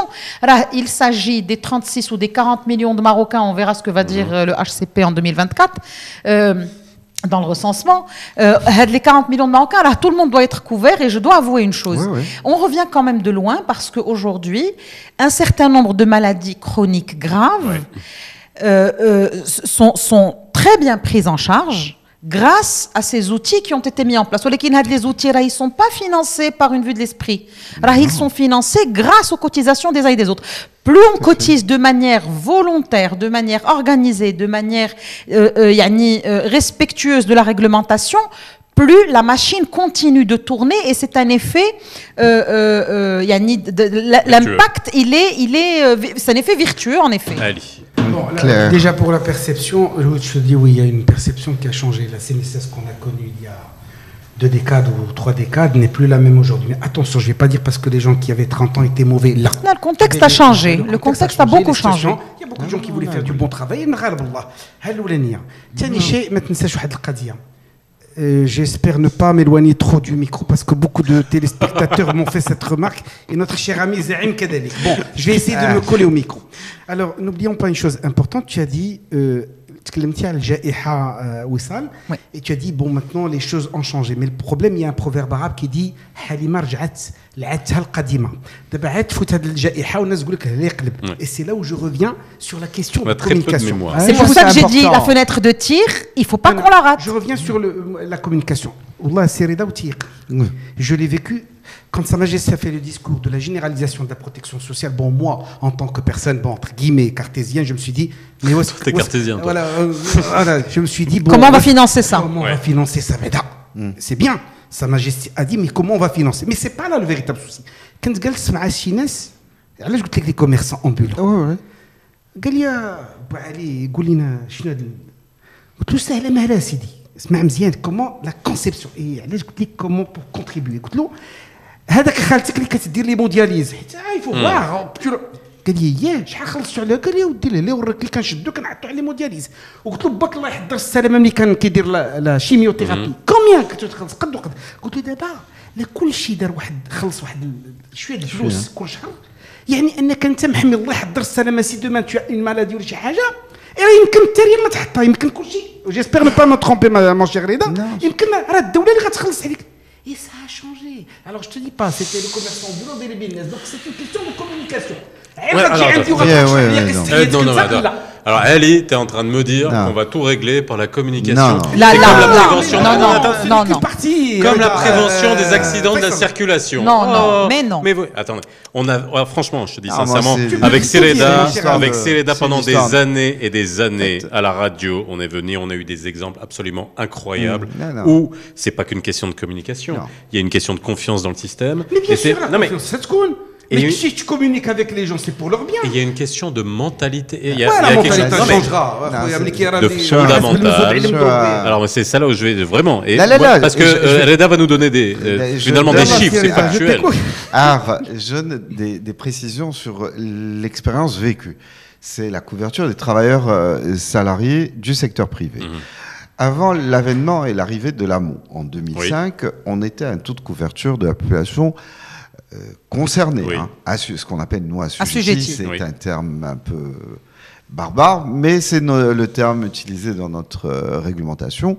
On était autour de 45%, ce qui revient à dire que le nombre de salariés déclarés à la CNSS sur le nombre du potentiel tel que calculé par le HCP était de l'ordre de 45. Moins de 1 personne sur 2 assujettis au régime était déclarée réellement. C'était avant l'assurance maladie obligatoire. Et avant toutes les réformes qui ont été mises en place sur les structures de la CNSS, sachant que plusieurs réformes ont été introduites des années début 90. Alors, aujourd'hui, ce taux avoisine les 80%. C'est-à-dire qu'il y a eu un effort à la fois de communication, mais pas uniquement, d'adhésion au projet. Et l'assurance maladie est un produit... Mais là, c'est l'adhésion des entreprises. Oui, des entreprises. Bah, tout à fait, mais les entreprises... C'est un autre mécanisme. Non, mais vous l'avez dit, Faisal. L'exemple de l'agent ou le travailleur de maison qui préfère garder ses 200 dirhams. Alors ça, on le retrouve dans le bâtiment, on le retrouve dans le commerce. Informel. Oui, dans tout l'informel. Le salarié lui-même ne voit pas son intérêt à donner de son salaire. D'où la nécessité de faire de la pédagogie ciblée, etc. Oui, tout à fait. On est bien sûr conscient que on doit communiquer, mais pas seul. L'entreprise, la sécurité sociale, la caisse, en fait, pas la sécurité sociale, la caisse de sécurité sociale doit faire mais toutes les composantes d'Oula doivent faire aussi cet effort, puisque c'est un problème de culture et d'arbitrage entre me prévenir d'un risque que je peux avoir qui peut me rendre pauvre et celui de qu'est-ce que je vais consommer. Alors, je vais m'arrêter sur ce point-là parce que là aussi, j'ai l'impression que vous oubliez quelque chose. Et puis on n'oublie rien. Non mais si. Et c'est un élément culturel qui est monumental. On le voit dans les assurances. On a une très faible pénétration en assurance au Maroc, même si on s'en sort très bien sur le continent africain. On a un secteur des assurances qui est extrêmement solide, mais on a un taux de pénétration qui est extrêmement faible sur certains produits d'assurance. Parce que aussi culturellement, on ne veut pas parier sur la mort, on ne veut pas parier sur le futur, on ne veut pas parier... Non mais Anna, je crois pas que ce soit comparable. Ah bon? Je sais pas. Je vous Là, pose je la suis question. d'accord avec. Anna, je avec pense Bernard, pas que ce moi, soit je- comparable à je- Faisal je- parce que je Là, pense que la quand on prévention. parle de prendre une assurance sur le décès, prendre une assurance sur La santé, c'est pas tout quoi, simplement. La retraite. Une assurance toute dans seule. les La assurances retraite, privées, la c'est une retraite. folie, ce sont des problèmes. Pardonnez-moi de cette expression, mais c'est vraiment une expression image. C'est des problèmes de riches. Aujourd'hui, dans la sécurité sociale, c'est un problème fondamental qui doit toucher et couvrir absolument toute la population, du plus aisé au plus démuni. Et ça, c'est un exercice de solidarité. وسيردا قلتها قبيله واحد à un moment قلتي بان وهذا راه c'est une culture qu'il faut absolument qu'on démystifie et qu'on comprenne. Rahna, on ne contribue pas à la hauteur de la prestation qu'on va recevoir. Rahna, on contribue dans une caisse qui s'exprime de manière solidaire et elle rembourse اللي عنده واللي ما عندوش. Donc يمكن انا كنخلص شي شويه اكثر تنخلص عليا ولا واحد 10 الناس peut-être يمكن عالي تيخلص عليه ولا واحد 25 الناس ولكن tout le monde doit contribuer. هذاك اللي ما عندوش تيخلص 100 درهم انا يمكن تنخلص 1000 درهم peut-être que فيصل تيخلص 10000 درهم ولكن رحنا كلنا non mais je donne un exemple ولكن كلنا solidairement في العام راه on se retrouve en train de permettre le remboursement ولا la prise en charge ديال واحد 100 الناس. C'est bien. تقولي ما كنختلفوش عليه. C'est important. C'est ce qu'on veut atteindre. C'est que tout le monde soit concerné. Je vous ai donné un exemple vrai. Les travailleurs sur 60 ans d'évolution, de 61 à aujourd'hui. De 61 à 2005, on était à un taux de couverture de 45% parce qu'on ne servait que l'allocation familiale, donc n'était intéressé que ceux qui avaient des enfants. Et la retraite. La retraite, c'est pas une problématique qui harangue les foules ou là qui intéresse. Non, c'est surtout la maladie. C'est surtout la maladie. À 30 ans, on n'imagine pas qu'on sera vieux. Tout à fait. À 30 ans, on n'imagine pas que... C'est surtout la maladie. Et oui, et donc l'arbitrage est très difficile. Et ça, c'est connu dans la microéconomie des assurances, sur arbitrer entre la consommation actuelle et la consommation future. Mais la maladie est une autre histoire, puisqu'elle peut toucher votre enfant, elle peut vous toucher, elle peut toucher votre environnement. Ascendant et descendant, bien sûr. Et donc, ça a stimulé. Et on est arrivé à ce niveau-là. Maintenant, on va, et là, il a bien noté fait ça, c'est dans des structures organisées. C'est l'entreprise qui elle-même est en avance par rapport à ce qu'on veut. Au niveau de c'est-à-dire qu'elle a une obligation. Moi, j'ai une vraie question à se dire, Reda. Tout ça, c'est de l'ambition qui est fantastique, c'est très bien. On arrivera, je pense qu'on s'inscrit coolna dans cette dynamique parce qu'on veut tous que notre modèle de développement soit appliqué, qu'il évolue, qu'il réussisse et que la distribution soit équitable à peu près autant que face se peut à tout le monde. Tu dis on veut tous, peut-être nous, mais peut-être pas tout le monde. Là, ensuite, maintenant, je me pose une question, deux questions en fait. L'Oula, ce sont les moyens, les ressources dont dispose réellement la sécurité sociale pour pouvoir d'abord assurer de la couverture quasi universelle. Deuxièmement, c'est les moyens aussi humains de pouvoir accompagner cet effort, parce que je crois que tout à l'heure, quand on était en off, on a parlé des ressources humaines qui peuvent assurer aussi bien le contrôle que le recouvrement, etc. À un moment donné, on est en droit de se poser la question, au vu de ces ambitions-là, au vu de l'ampleur du chantier, est-ce que la sécurité sociale dispose des moyens suffisants? Est-ce qu'il y a un plan? Comment ça marche? Alors un plan, je suis sûr qu'il y en a. Alors avant que tu répondes à cette question, je donne quand même des chiffres. Je les prends sur le site de la CNSS. C'est les chiffres au titre de 2020. On est à près de 270 000 entreprises déclarantes à la CNSS, 3,3 millions d'actifs déclarés. 642 000 pensions servies, donc là c'est la retraite, on est bien d'accord. Pension de survivants. 150 milliards de dirhams de masse salariale déclarée. Par les entreprises. 22 milliards de dirhams en prestations servies. Alors là, on arrive aux prestations servies, c'est-à-dire ce que la CNSS paye au titre de remboursement. 22 milliards en prestations servies, ça c'est la CNSS. Pour l'AMO, c'est 5 milliards de dirhams en prestations servies. Donc on est sur 22 plus 5, on est bien d'accord? Ça fait 27 milliards de dirhams remboursés. Par la caisse. Oui, c'est vrai que toi, tu as des comptes en dollars. Parle devant ton micro. Etc. Et pourquoi tu parles en dollars? Parle devant ton micro déjà. Merci Wissal. De rien, Zayn. Voilà. Donc, aujourd'hui, je donne ces chiffres-là pour se dire vers quoi on va aller. On est à Oui. 270 000 entreprises, 3,3 millions de salariés actifs. Maintenant, vont se rajouter les TNS, donc les travailleurs non salariés, et la couverture universelle c'est pour aller vers plus que ça. Donc là, en 27 milliards de dirhams, aujourd'hui, est-ce que la CNSS, je ne vais pas dire est à l'équilibre, mais dans quel état elle se situe? Comment se situe la balance? Elle est à l'équilibre. Les ressources de l'exercice 2020, on peut faire face aux dépenses de l'exercice. Donc pour l'instant, il n'y a pas de difficulté majeure sur le financement des travailleurs salariés du secteur privé. Demain, et ça seulement avec les cotisations? Oui, avec les cotisations et De toute façon, on n'a pas accessoirement, d'autres sources de revenus. accessoirement avec les produits financiers Voilà, du long on terme. place. On place. Accessoirement, il y a Ouais, mais Après il y la a des- rémunération de ces produits il y a- financiers, il y a- c'est il y a- une autre il y a histoire. a priori un petit milliard de dirhams qui nous vient des produits financiers pour financer le régime des retraites, puisque le régime des retraites est basé sur un modèle qu'on appelle la répartition provisionnée ou la prime échelonnée. Donc c'est Ça technique. sera un mécanisme qu'on pourrait expliquer. Mais pareil, c'est intéressant. absolument. Donc, pour les 3 millions et demi de Marocains qui sont déclarés assurés par la CNSS, qui correspond à peu près à 7 ou 8 millions de Marocains qui ont une assurance maladie. Puisqu'il y a les enfants et Oui, voilà, on compte les là. ménages. Donc, Ouais. en termes de...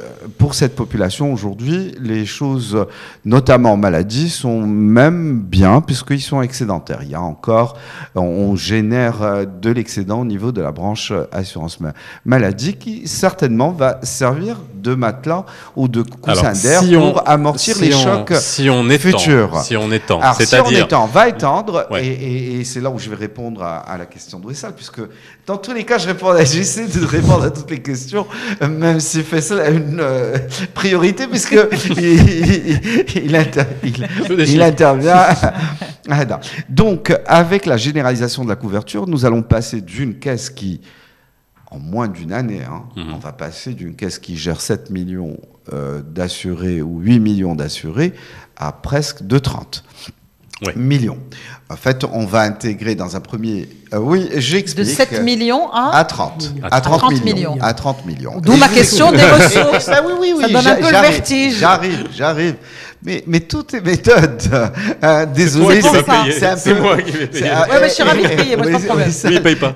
C'est mon défaut de Pourquoi il mes est en études zone de offshore maths. On va te contrôler. Tout est méthode, donc je commence par le début, à savoir les populations. Donc les travailleurs non salariés devraient représenter à peu près 3 400 000 ou 500 000 personnes, individus qui sont identifiés. Et en projection ressources générées Oui, par la cotisation de ces 3 millions, oui, on a à peu près combien? bien sûr, on a une idée, bien sûr. Combien on a vais vous la projeté donner. combien de revenus? Au fait, à raison de 1,18 SMIC sur les 6,37 avec toutes ces populations, on sera sur du 7 En milliards. milliards, ça fait 7 quoi? milliards. Ça serait du 7 milliards Ok. de dirhams. Donc 7 milliards qui Qui viennent viennent avec se 3 millions. rajouter. Oui, Ok.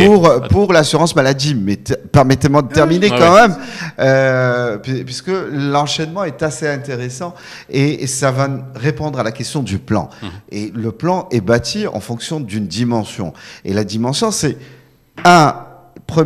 les premiers intégrants, c'est-à-dire les travailleurs non salariés, les CPEI dont j'ai parlé lors de la première émission, les commerçants et les auto-entrepreneurs. D'autres populations vont arriver, puisque leurs décrets sont prêts, ils vont être certainement adoptés les prochains jours ou les prochaines semaines, et ça va s'accélérer. On espère qu'à cette cadence, les 3 400 000 travailleurs non salariés seraient concernés par la couverture médicale avant le mois de mars.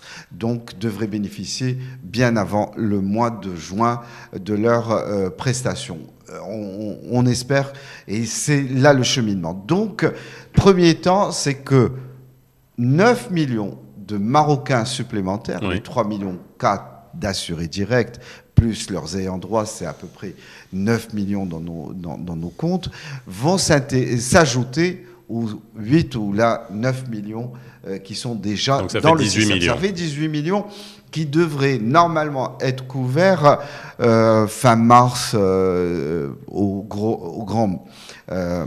c'est-à-dire dans les pires des projections, si ce n'est Au plus tard. Au plus tard, Ouais. effectivement. Merci. Pourquoi j'ai posé la question à Faisal? Oui. Parce qu'il y a un élément fondamental, c'est qu'aujourd'hui, on a quelques indicateurs qui sont quand même importants à observer dans le cadre de la réforme de tout le fonctionnement de la Caisse de sécurité sociale.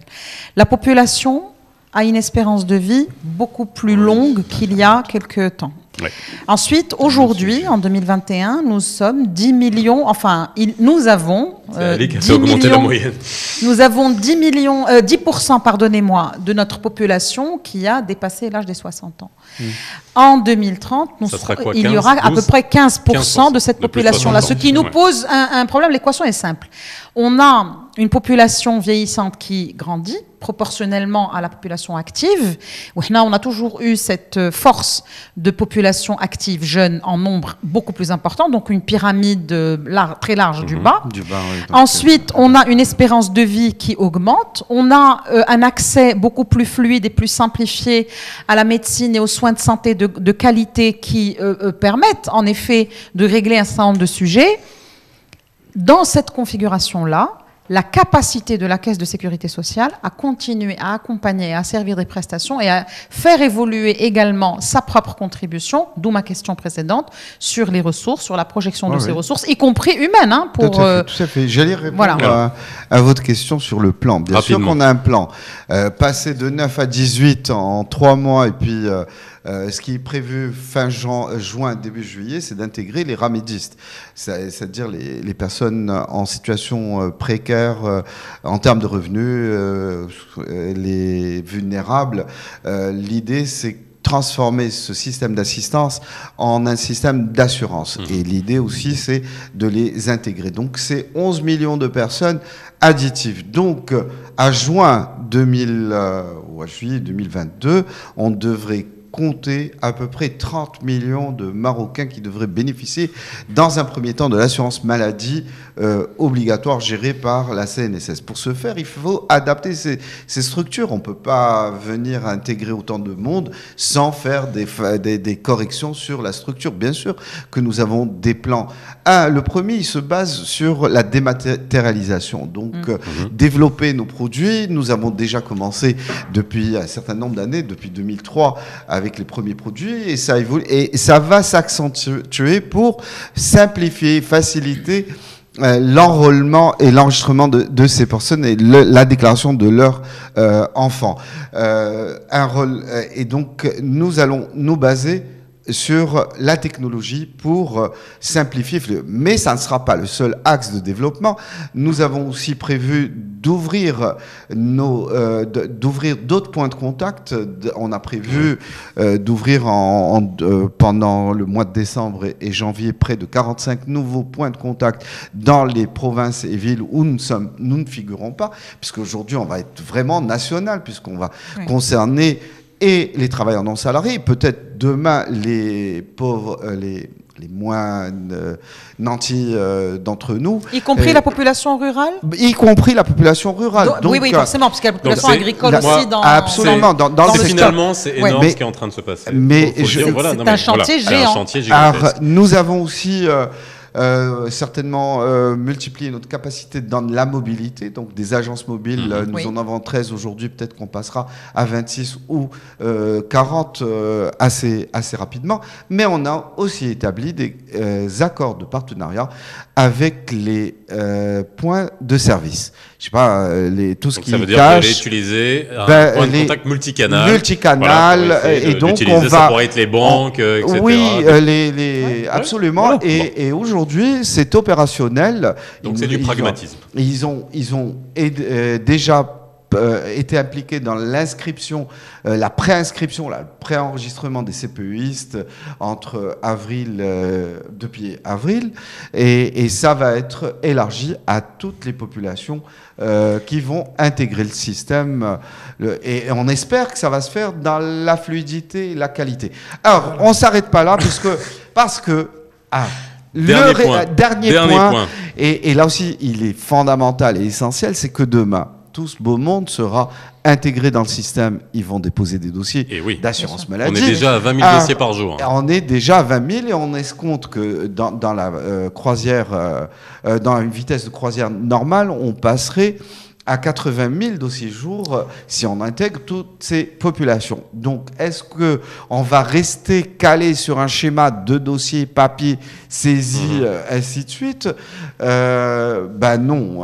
Et là aussi, on va miser on mise, on sur va la pas miser, on mise, c'est déjà sur le digital. Sur le digital, pour aller vers une dématérialisation du traitement de la demande de remboursement. Merci Reda. Alors je te laisse une réaction et un proverbe, pas une question, une réaction et après on clôt l'émission. Non, en rapport avec, en complément de ce que tu as dit, bon, ok pour la dématérialisation, mais également il y a l'élément humain. Est-ce que vous avez prévu des... Tu dis de pas poser une question, il pose une question. Là, mais c'est vrai plus aucun contrôle sur cette c'est lié, c'est lié. Oui, ça, elle a posé la question. En fait, effectivement, il y a un plan de recrutement. Cette année, on va recruter 600 personnes pour 600 personnes pour intégrer. On a déjà recruté en termes de... Mais cette fois-ci, vu on mise sur la dématérialisation des dossiers AMO, donc, mais en attendant le déploiement de la solution, on a là aussi fait dans l'intérimaire et nous avons un centre dédié qui vient de naître. Vraiment, là, il devra être déployé les jours à venir, qui va prendre en charge les dossiers déposés dans tous les points de contact, y compris ceux de nos partenaires. Et ils vont aller vers ce centre qu'on a appelé COBO, centre d'opération back-office, qui va permettre d'absorber toutes les demandes de remboursement et traitement de dossiers. Alors vraiment, s'il te plaît, dernier. Pourquoi? Parce qu'il a utilisé un terme très important, il a dit la qualité. Parce que si oui, c'est important. De communication, on peut communiquer avec tout le monde. Il va contribuer. Mais si la qualité de service est dégueulasse, croyez-moi que plus personne ne voudrait faire quoi que ce soit. Tout à fait, on est d'accord. On est d'accord et ça joue dans la crédibilité. Pour les étrangers de tout à l'heure. On y répondra. On fera une autre émission sur le sujet. Reda Benham reviendra parce que c'est un gros chantier. C'est un gros chantier. Tous les résidents sur le territoire national. Sur le territoire national, qu'ils soient étrangers sociale, ou marocains. Voilà. S'ils travaillent, ils sont soit salariés, soit indépendants. Oui. S'ils sont dans une situation précaire, aujourd'hui, il y a aussi un mécanisme pour ça. Ils vont être. Voilà, tu as ta réponse. Très bien, c'est bon. Très bien, merci. Et toi, consultant ambulant, tu seras bientôt dans la nomenclature pour être couvert. Merci Reda. Je vous en prie. Et tu reviendras, bien évidemment, parce que c'est un gros chantier, la couverture sociale. Et puis on reviendra très régulièrement pour vous expliquer comment tout cela fonctionne et faire des points d'étape. Voilà, c'était Parole d'expert. On se retrouve la semaine prochaine. Merci d'avoir été avec nous. Abonnez-vous, likez comme d'habitude. À très vite. Bye bye.